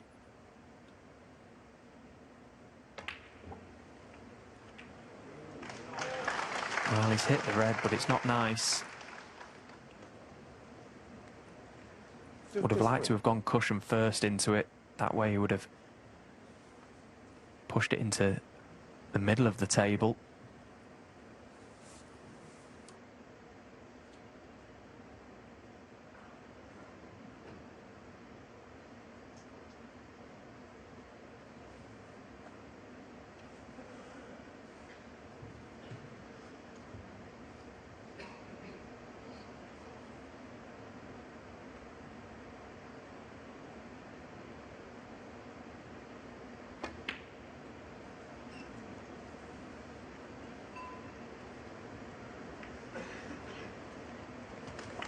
Selby. 44.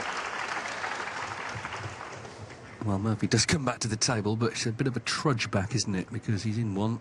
Snooker 17 behind.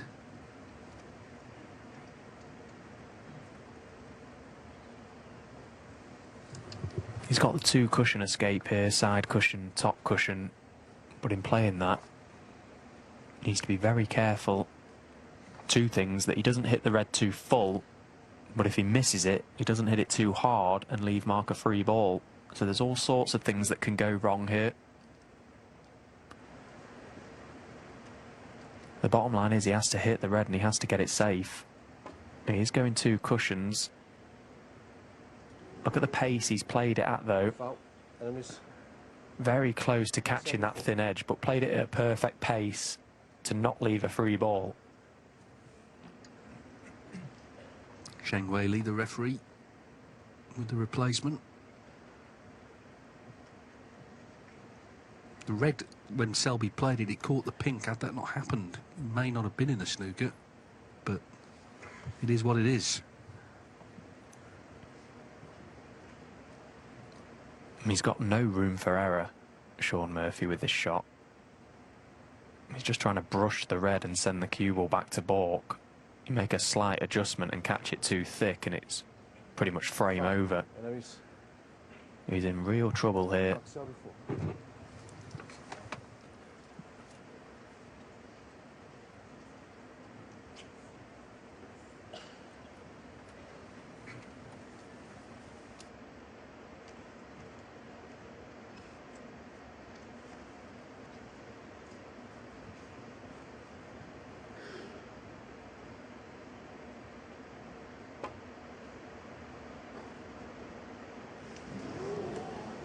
Well, this time he's gone the other way, and he's going to leave a free ball. Mark Selby 4. Free ball. It's just a case as whether Mark will be tempted by it.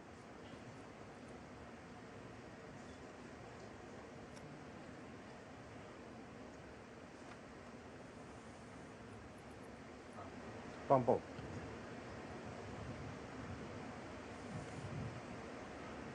It's not the most straightforward pot, this. Obviously doesn't have to do too much with the cue ball. Yeah, great pot from Mark Selby. Yeah, so it looks like he's about to, for the first time, go 2 frames clear. 1. And you might be sat watching, wondering why Mark chose to take that difficult pot on the brown to middle. And of course, we say he's seen and done everything there is to see in this game. The ball's created a chance from Shaun missing that red. It was a chance to win the frame. Didn't want to have it replaced because, like I say, he's seen things happen so many times on a snooker table. The next shot Shaun may hit that, he may even fluke it. Anything could happen. It's out of Mark's hands. So he took the chance to try and win the frame, and it's paid off. Yeah, there was definite value because he was still basically in a snooker. Had he missed the brown, the blue was snookering Murphy. 14. So Selby missed a couple earlier on, but that's all in the past now. And the question is, now he's got to 4-2 with 3 frames left. Can he get a really good lead coming back this evening? Put pressure on Murphy right from the start of the evening session to find a response. 21.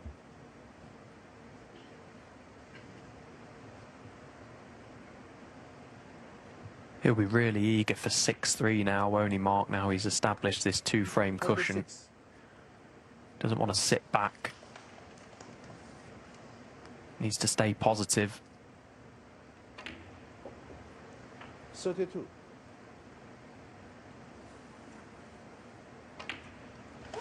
Mark Selby 39 frame.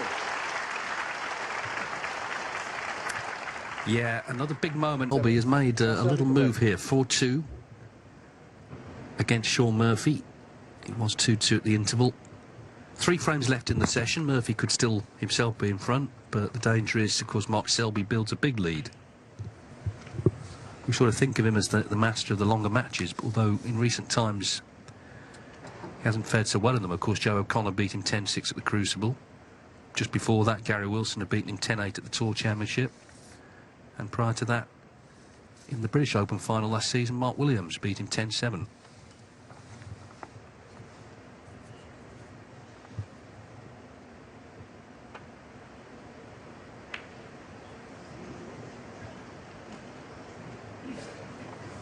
Well, it was up very quickly, and you could see the swipe of the cue. Shaun Murphy felt that cue ball may have deviated slightly. Playing it at that sort of pace, you really are relying on the table to run true. And the last thing that Shaun Murphy wanted to do was present an early opportunity for Mark. What interests me with that meeting that Mark and Shaun had in the 2023 Tour Championships, Murphy won that match 10-9, but Mark Selby made 9 breaks of 50 or more in that match. So basically, pretty much every time he won a frame, he won it nearly in one visit. And still lost. Which tells us 9. that Murphy's able to really stand up to Mark at times. Doesn't shy away from it, although he's got to stay with Mark here. Yes, I think Murphy's great strength is he won't change his game. He'll continue to go for his shots, but he's going to have to start getting them. 16. Straight away here, he's given Selby the opening. 17. And he must be feeling good after winning the last couple the way he's won them.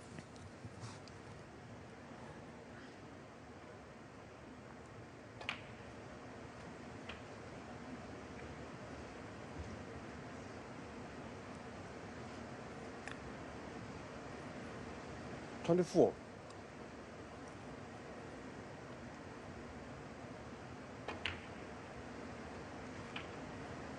25. So he's just played a little brush cannon to the reds, but he's got the option to go into them again if he wants. That red to the right is an insurance ball to pretty much be guaranteed on. It's a free shot to get the reds open.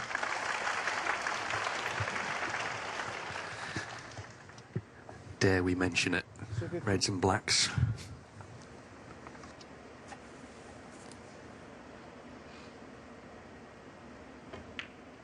We saw Ronnie had an early chance for one yesterday against Ding.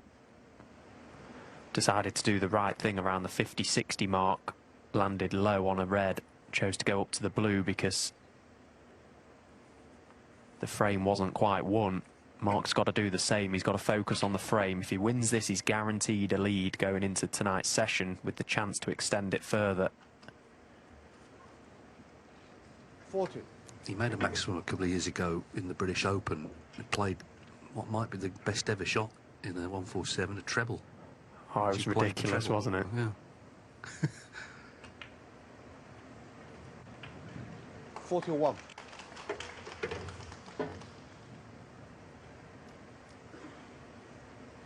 There's been 3 in Shanghai. Most recent, though, was back in 2016, Stephen Maguire.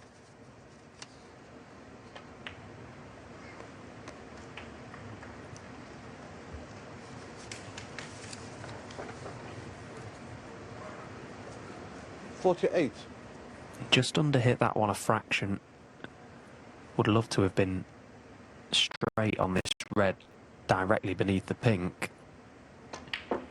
But had an angle on that red to middle. 49. Already the phones are out. To be fair, they've been out from the start.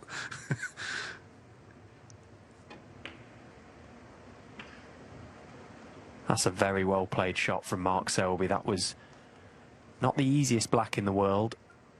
Had to control the cue ball nicely. He's absolutely perfect on this red to come back for the black off the cushion. 57. So he's a couple of shots away from securing this frame. And of course, he will absolutely be trying to get nicely on his reds to then get back for the black. But just get the frame won.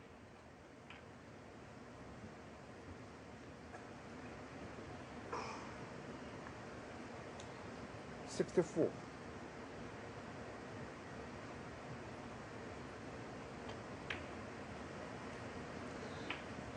$65.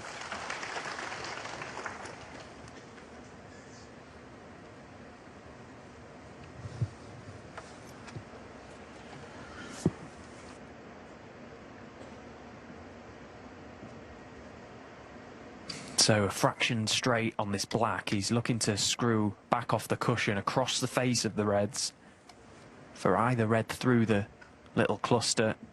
May pass to this left corner. Could potentially get a flick on one of the reds as well at the top of those reds, which wouldn't be an issue. Needs to strike it well. He's caught it quite nicely. Needs to avoid that red. Ah, he hasn't. It's gone wrong. 72. Yeah, and the frame's not won yet. Still 75 on.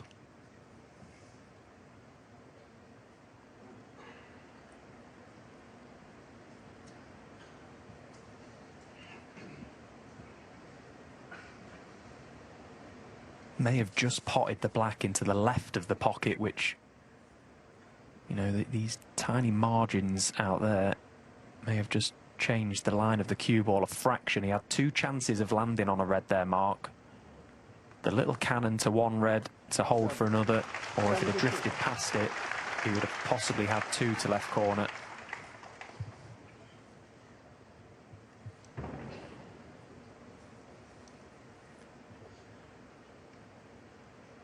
As you say, the frame is still not won, and nothing is safe. So a key exchange coming up.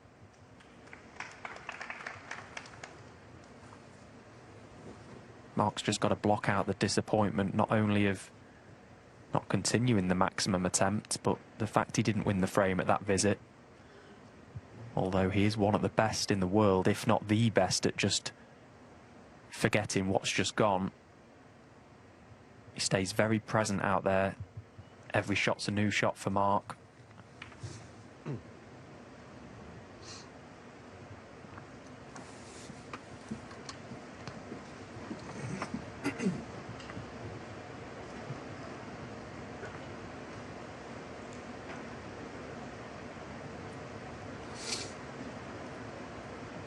He just didn't quite get the cue ball to the cushion there. So Murphy tempted. Ah, what a terrific pot. So he's in with a chance to steal what would feel like the biggest frame so far.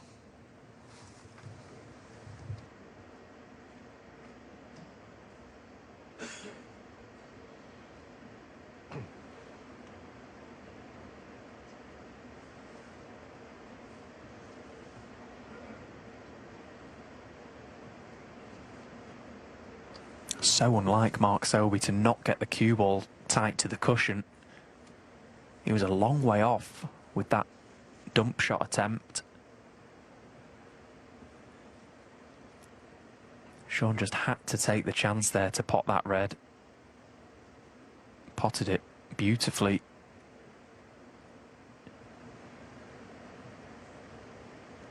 He's not got hardly any points to play with here, Shaun. 72 points behind when he came to the table. Just the 2 points really to be able to play with. That means he can pot 2 pinks. He needs blacks with the rest of them. And straight away it's gone awkward. He didn't like it. He was looking at the blue. Didn't really like the pink. Just the angle he had on it wasn't favourable. Trying to punch the cue ball through, push the red on to left corner. He's not straight enough on it to hold for black.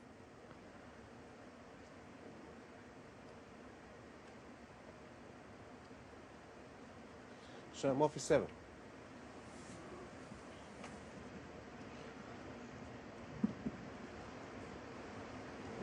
Well, he didn't really get Selby in any trouble there. He's quickly yellow.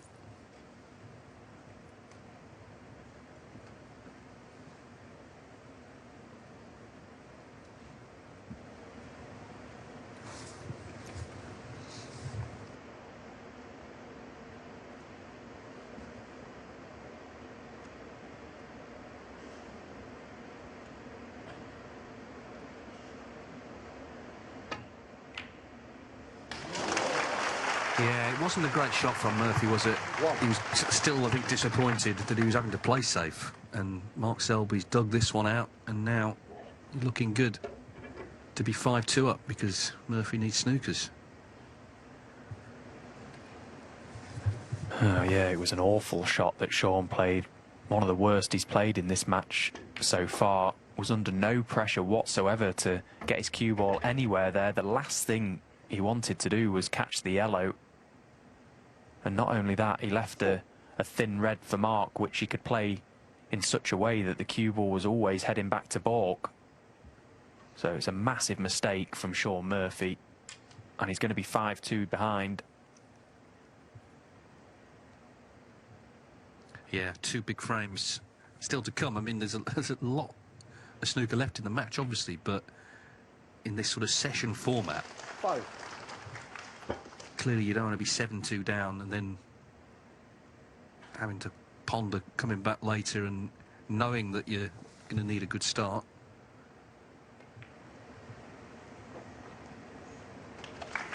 Equally, if it ends 5-4, Mark Selby might be a bit disappointed, even though being front. That's the 12. kind of genius of the longer format.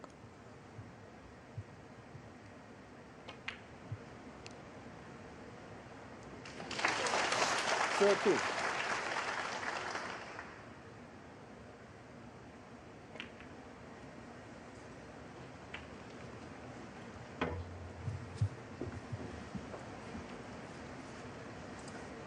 Nineteen.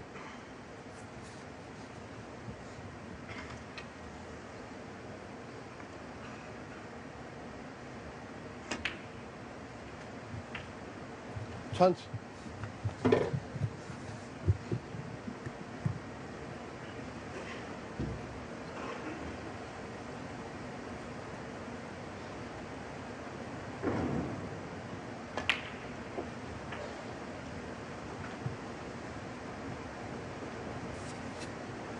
And according to the average shot times, Mark is currently playing the quicker of the two.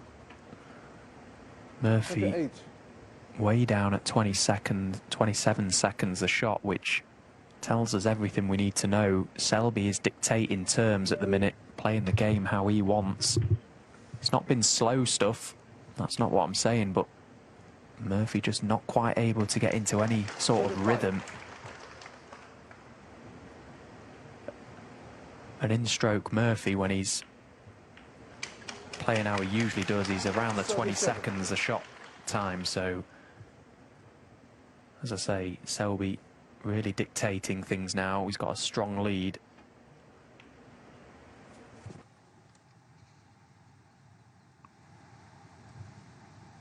Well, we've lost the pictures again, but the frame is just finished, and Mark Selby has won. From 8. Swam over to break them.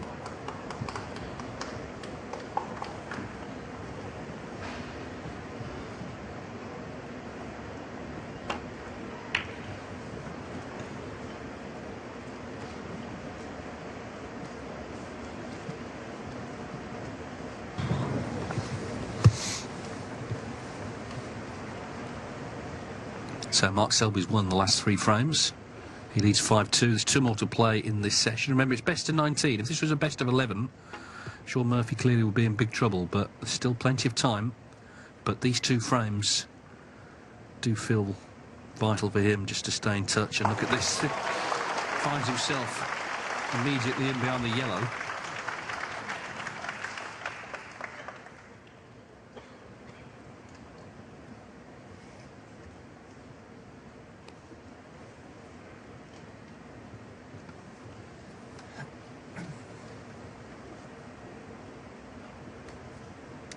Big target, that pack of reds to get the cue ball into, choosing to go around a few more cushions because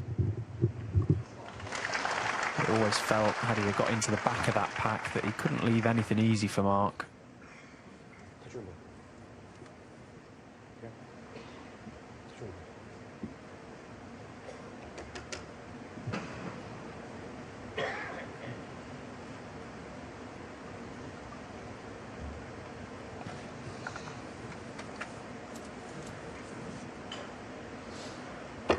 So the touching ball declared by the referee. Mark able to just play away. Look at the pace again, absolutely perfect.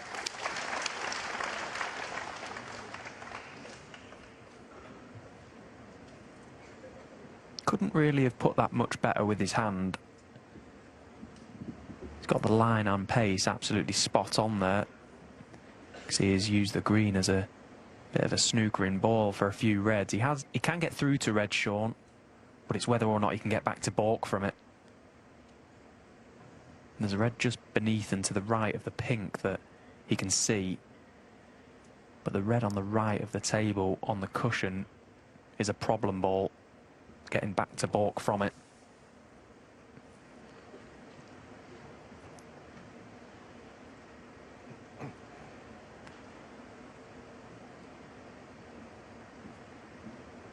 I suppose it's a different sort of mindset for Shaun Murphy.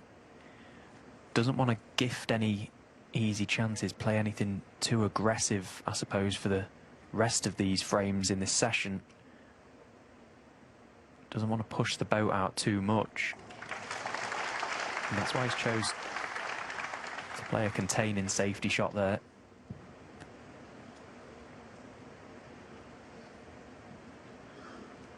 Just a case of doing whatever required for Shaun to win these next 2 frames and keep himself in contention. Doesn't matter how he wins them, he's just got to win them.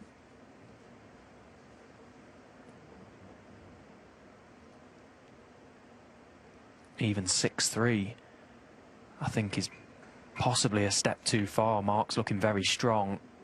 Oh, he was up and walking. He's just caught the near jaw.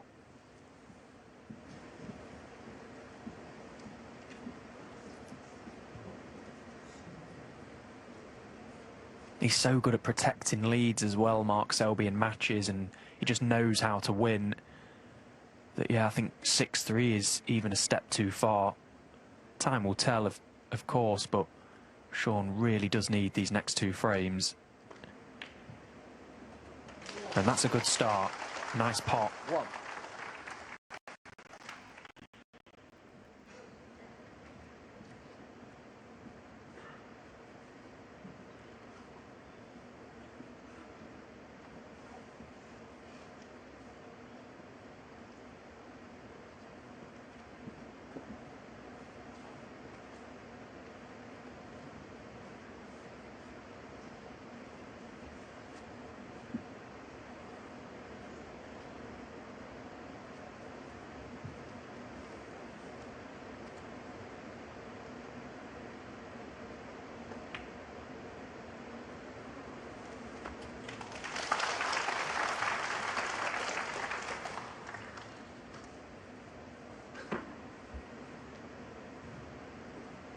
Five.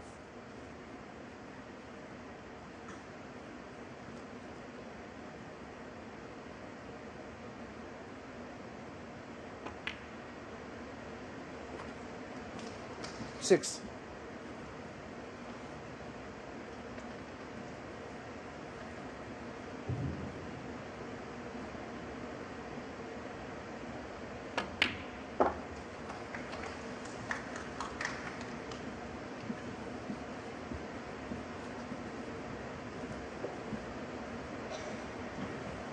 Twelve.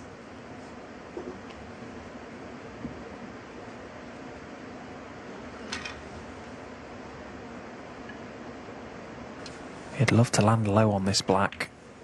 Just be able to pot it, push the reds away from it, bring them 13. all into play and clear up the black spot. He's about perfect there. It looks like he can just push through and cannon the red directly above it, plant the other red towards the left corner pocket.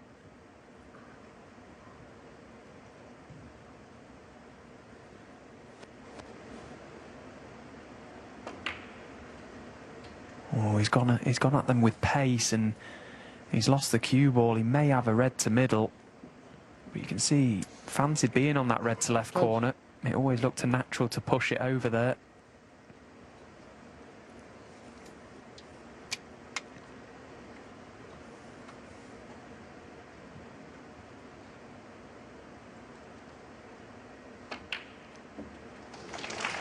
Well, that's a fantastic pot, but he's lost the cue ball again.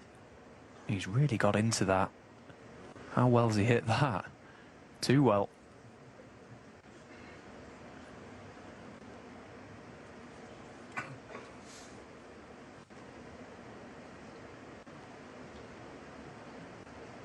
I'd be disappointed, won't he, Shaun? That was just becoming a glorious chance to get back into this frame and potentially win it at that visit.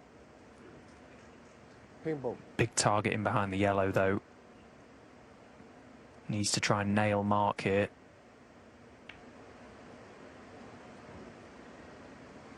So I'm off the 21.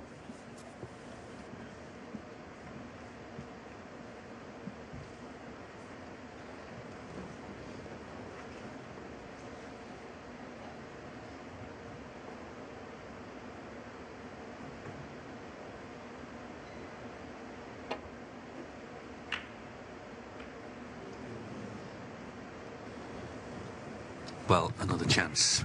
A good one for Murphy. He has forced the error from Mark Selby.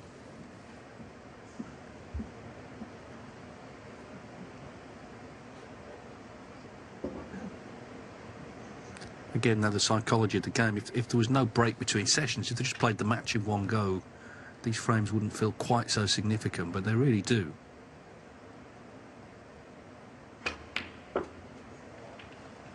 One. To get out of this just 5-4 down, then feels like quite a big result.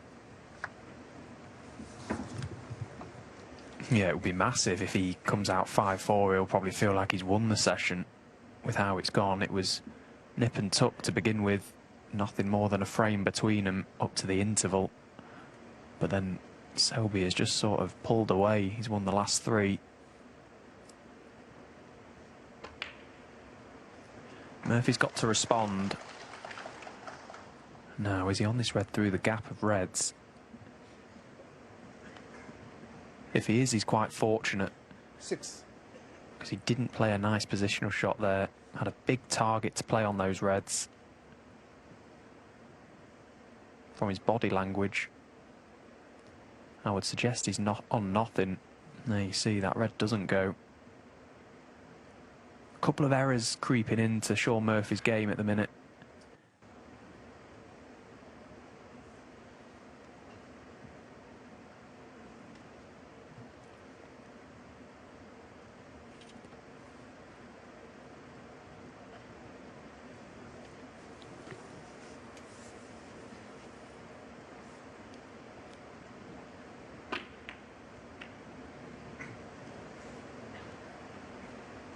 Shaun Murphy 6.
Again, we see Selby there opting to play the safety a little thicker.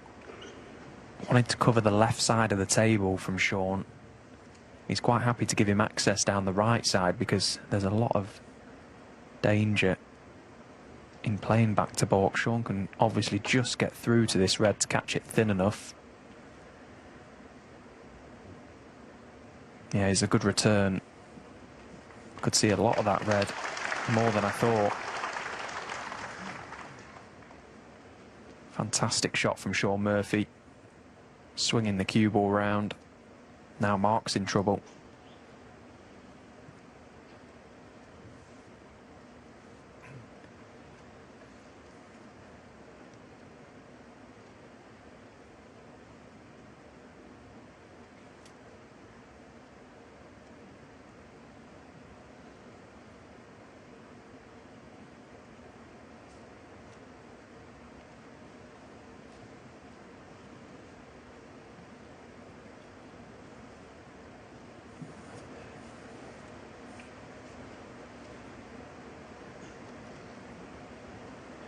So even though he can see reds, he's choosing to come two cushions, try and flick one and get the cue ball back to baulk.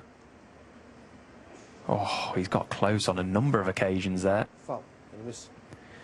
There's value in this shot because he's pretty much got 3 chances at catching one of the reds, sort of in the diagonal line from the cue ball coming off that second cushion. But it's important he makes contact here because he can see red's full. If he misses it this time, the referee will warn him, and then he really is in a spot of bother.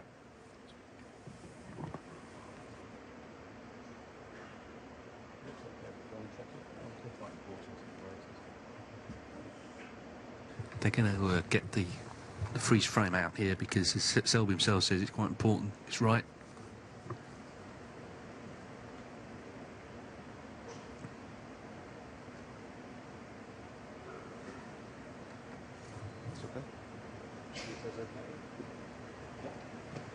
Yeah, the marker helping out there.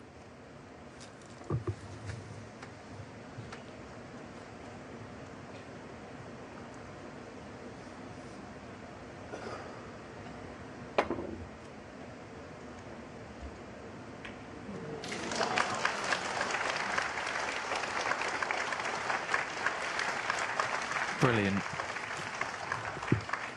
Great shot from Mark Selby, because he had to get that one that time. If he misses that red, he's in a lot of trouble, because it would have been warned, as I say. So fantastic shot, and acknowledged by Shaun. That's good to see.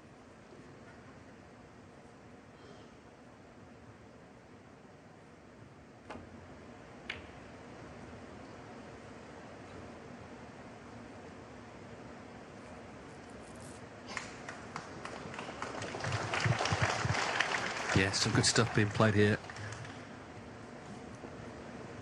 Murphy, though, has been in twice with good chances already to win this frame.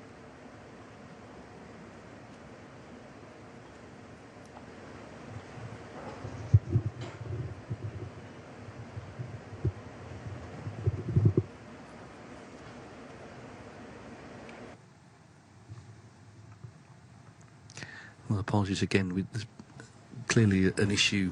It's on site in Shanghai. The feed is just dropping out, I'm afraid, but only temporarily. So here we go. We're back again. Didn't actually miss a shot there.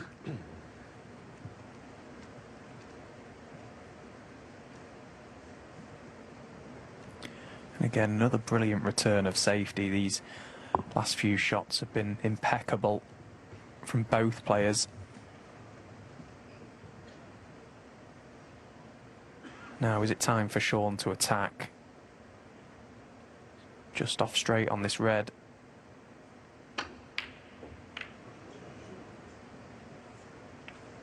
Played it in such a way that he was always going to be on the pink. Struck it nicely. Got the cue ball where he wanted.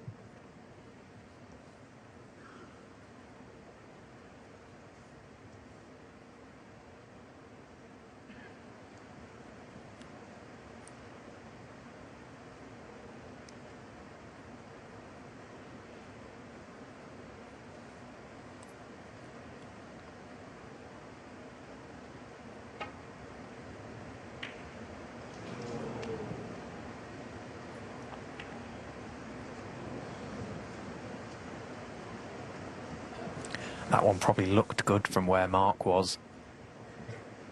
You could see his little reaction there.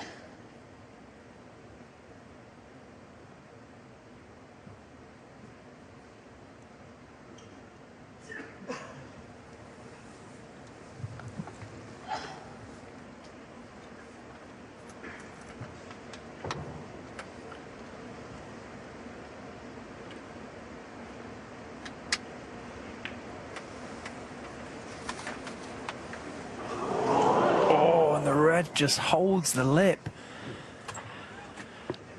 He obviously didn't have much of the pocket to aim at, and it held up. I thought it may have dropped the pace.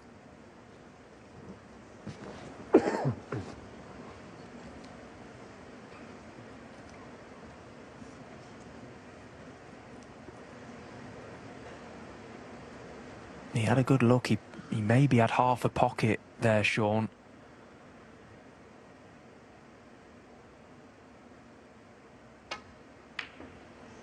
And a nice pot from Mark. He's controlled the cue ball nicely as well. So Shaun Murphy with 2 chances, 3 chances, having missed that red. Mark Selby back in, and you're just not going to keep getting chances against this man. Eventually he'll just find a gear.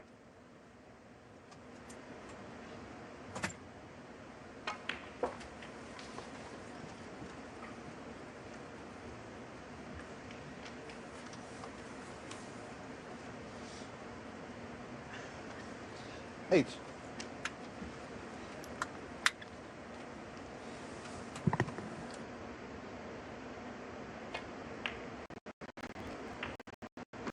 Nine.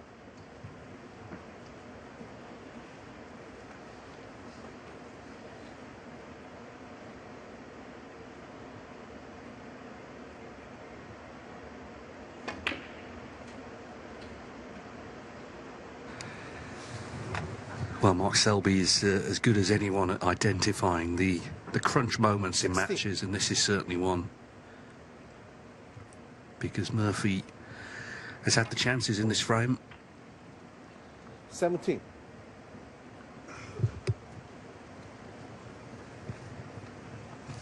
At the moment, he's sort of hanging on a bit like that red by the green pocket that he's just missed. And Mark will look to just leave that red right where it is over that pocket, because in a few shots' time he could potentially play to promote some of the reds near his arm, knowing that he'll be on that red guaranteed over the pocket. So it's, again, a free shot to bring some more reds into play. 25. Got himself back into this frame. Now it's about closing it out. Mark never misses a trick out there. He'll already have one eye on how to attack the reds. 32. Just looking there in the red to middle. Maybe a little bit more difficult than it may look on screen, but he'll have one eye on the cannons to the reds, knowing that that red is over the hole. 33.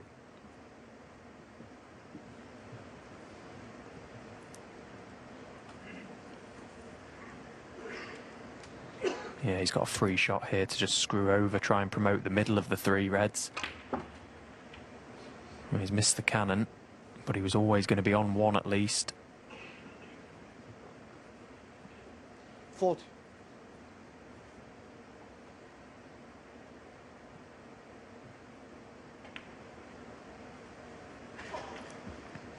$41.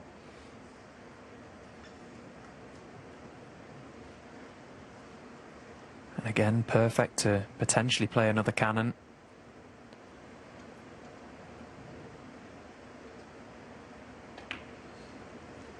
Well, choosing to just drop in behind, big target, red to corner, red to middle.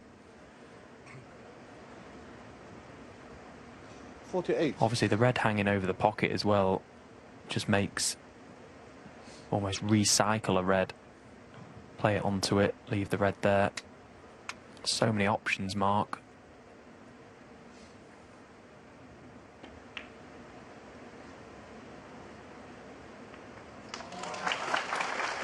$49.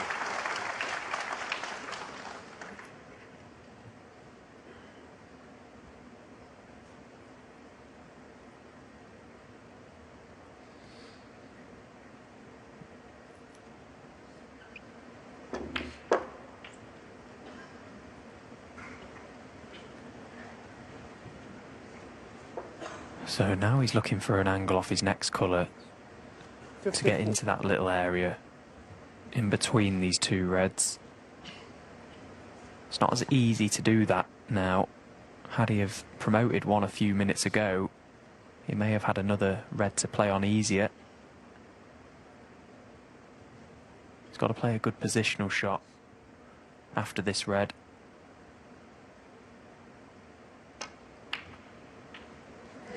$55.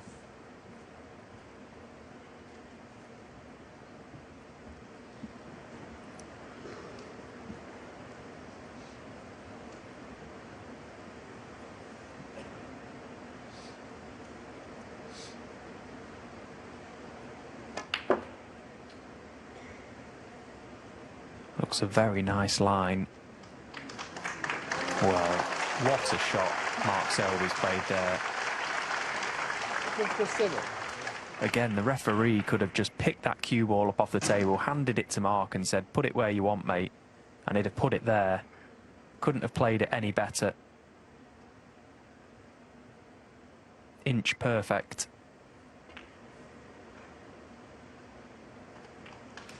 $58. Yeah, so he needs this last red now for another real steal.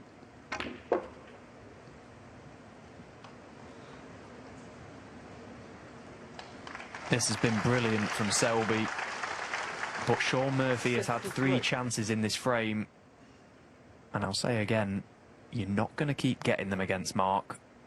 Eventually something will just click, and it has done. This has been a fabulous clearance. Yeah, I think the second chance he got was the one he would feel disappointed about. He'd made very little from it, actually. At that point, he looked a good thing to close to 5-3. If he doesn't close to 6-3, then he's in big trouble. He'd be in trouble anyway, but certainly 7-2. 7-1. It's going to be very, very hard to see him coming back tonight. This is just what he does, isn't it? 7-3. Year in, year out, you can always rely on Mark Selby to make this type of clearance.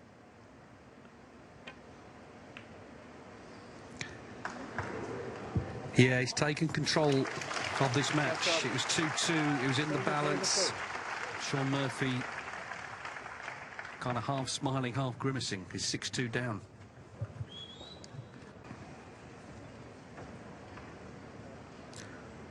While Mark Selby has won a series of crunch frames, including that last one. 6-2, last frame of the session.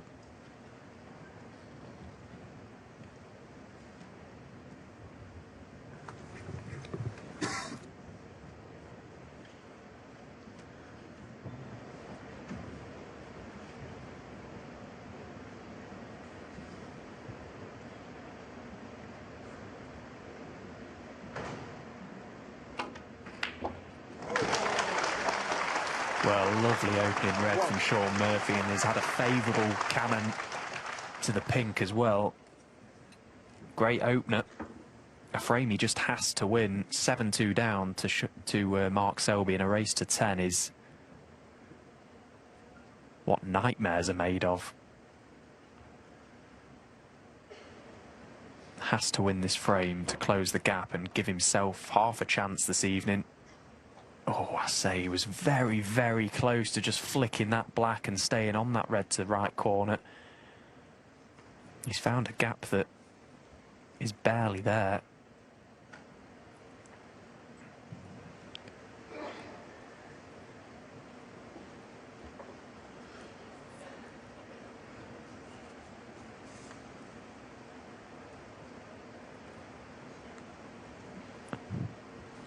Seven.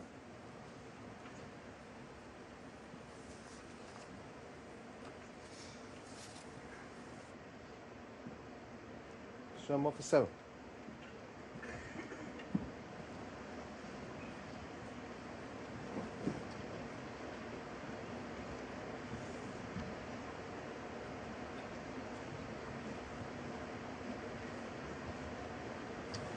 Game of margins, isn't it? If Shaun flicks that black, he pushes the black into play, he's away in the business end of the table.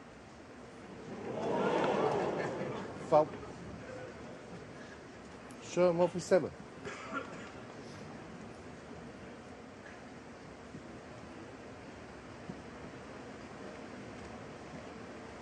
Well, the black going in may not be much of an issue now if that cue ball has gone behind the brown far enough that Shaun can't see the loose red, so no damage done really. Again, it just kept rolling. That cue ball just didn't seem to stop.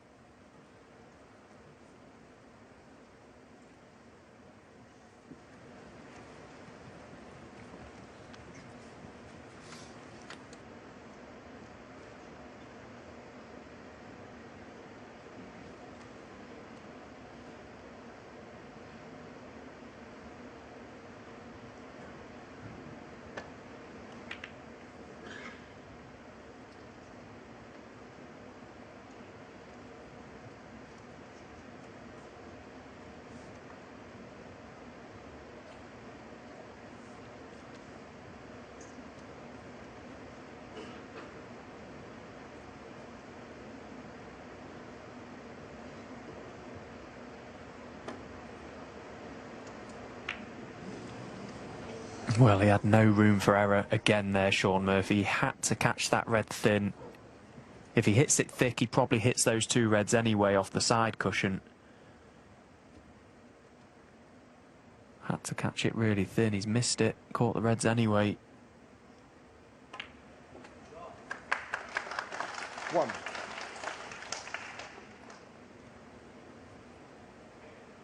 feels like Selby's starting to turn the screw in this match.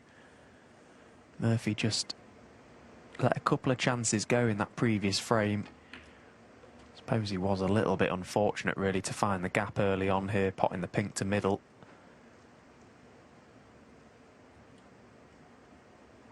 But what Selby's so good at is acknowledging these moments, seeing exactly what's happening, not just with his own game, but with his opponent's game.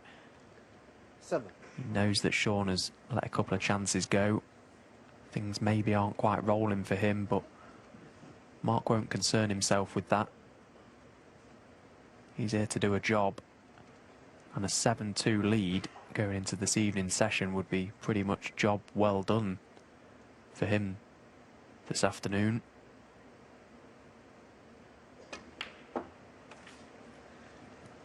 Yeah, and he had a great chance to go 3-1 up, didn't he? And didn't take it. And you think, well, you know, that affect him. We know that last season, towards the end, he was getting a bit fed up with things.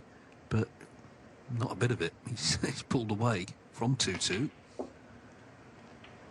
Obviously, the break that he had after the season has done him good. He's got away from sort of day in, day out grind of the circuit, been with his family, and had a bit of a reset, and that makes him very dangerous, I would say.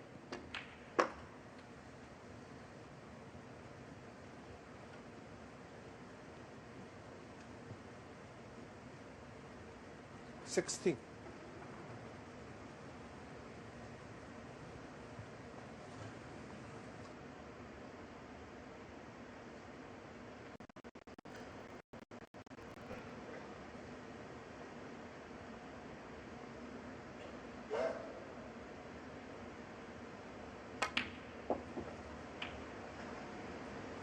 $17. Choosing to go up to baulk colour there because the angle from the red was going too close to the blue. So again, just needs to be careful with this one, playing to an area. Got so many reds to go at. This really is a golden chance for Mark Selby.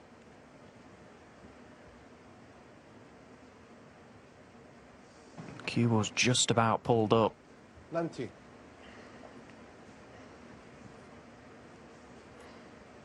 Removing this red from the pink opens the pink.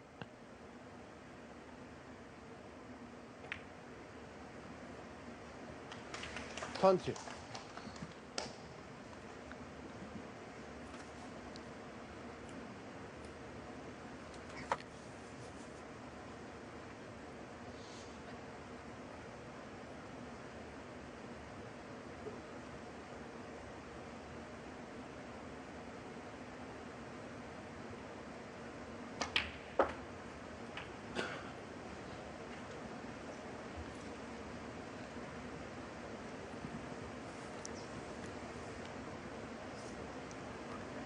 $26.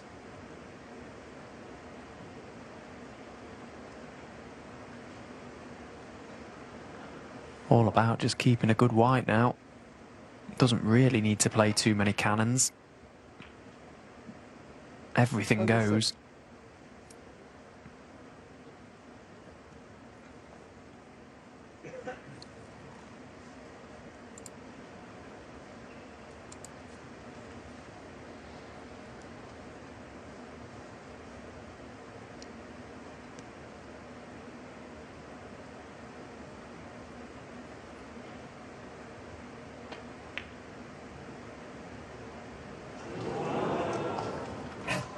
That ping didn't go, though. It stayed out. 27.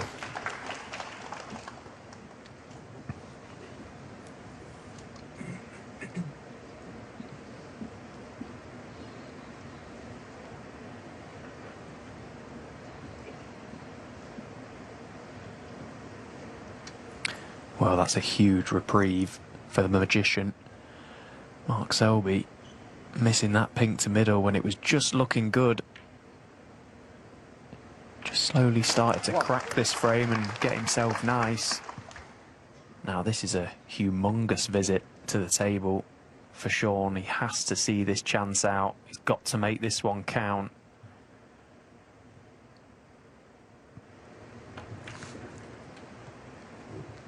Well, I remember they played in the final in Berlin back in 2015, and in the last frame of the first session, it was Mark Selby who made a great clearance, and it just sort of set the tone as they left the venue, because obviously there was 3 hours or so until they came back, and the last frame, how it's won, how it turned round, even though Selby would still be 6-3, he'd have that feeling in his head, I should be 7-2 up, I should have the match pretty much won.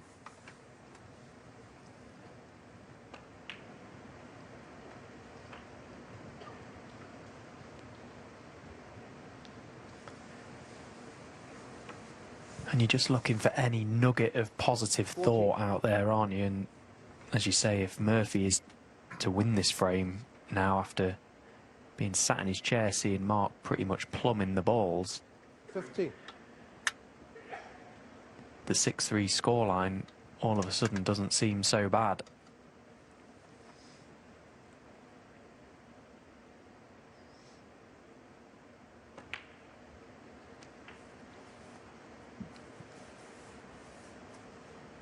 It's the difference between being 3 behind or 5 behind.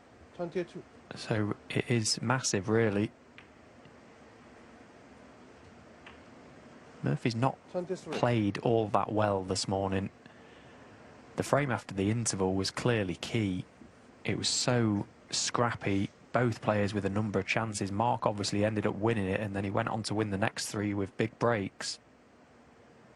Murphy has had chances today. I just wonder if he wins this frame and the little break they've got now, he may come out all guns blazing tonight.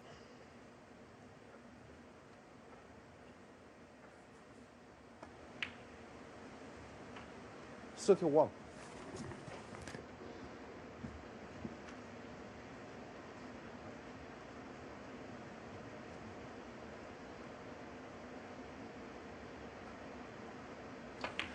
I don't think we'll see a reaction from Shaun if he wins this frame, but I can guarantee he'll be 38. fist pumping inside. Think back to that crucible a few years ago when he was giving it big, and after pretty much every shot he was knocking in, he'll be feeling like that if he takes out this clearance now. Yeah, there's still time. As you say, he hasn't sort of hit his scoring boots, certainly just 1/2 century before this frame. But there's time for that to change tonight. Selby knows that. 45.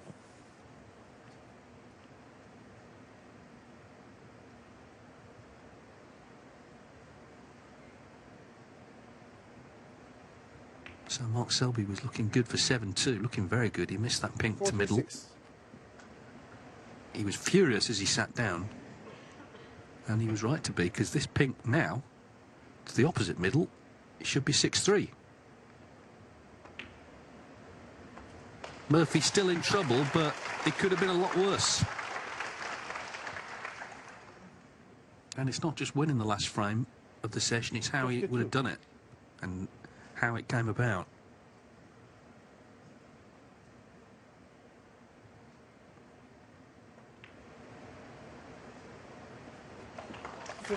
Yeah, we're feeling pumped now, will Shaun, having won this frame. It's been a session to forget, really. But the fact he's 6-3 behind, he's still within touching distance of Mark Selby. He's not let Mark get too far ahead. Mark has played the better of the two and thoroughly deserves the lead going into tonight. But I just wonder how big this frame will be. Mark Selby will feel he should have had a 7-2 lead. It's going to be 6-3.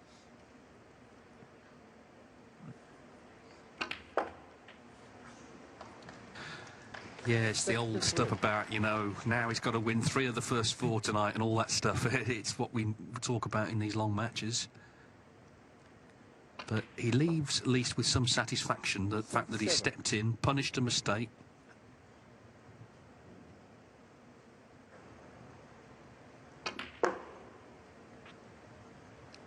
In these long matches as well, over the course of a week, it's very easy to have one bad session, and Shaun will be hoping that this is his because he's played really nicely all week. We could see a different Shaun Murphy tonight. It's game on. Well, he's made his highest break of the session in the last frame. The missed pink from Selby was a key moment, but he is still in front. You wouldn't know it from the faces there, would you?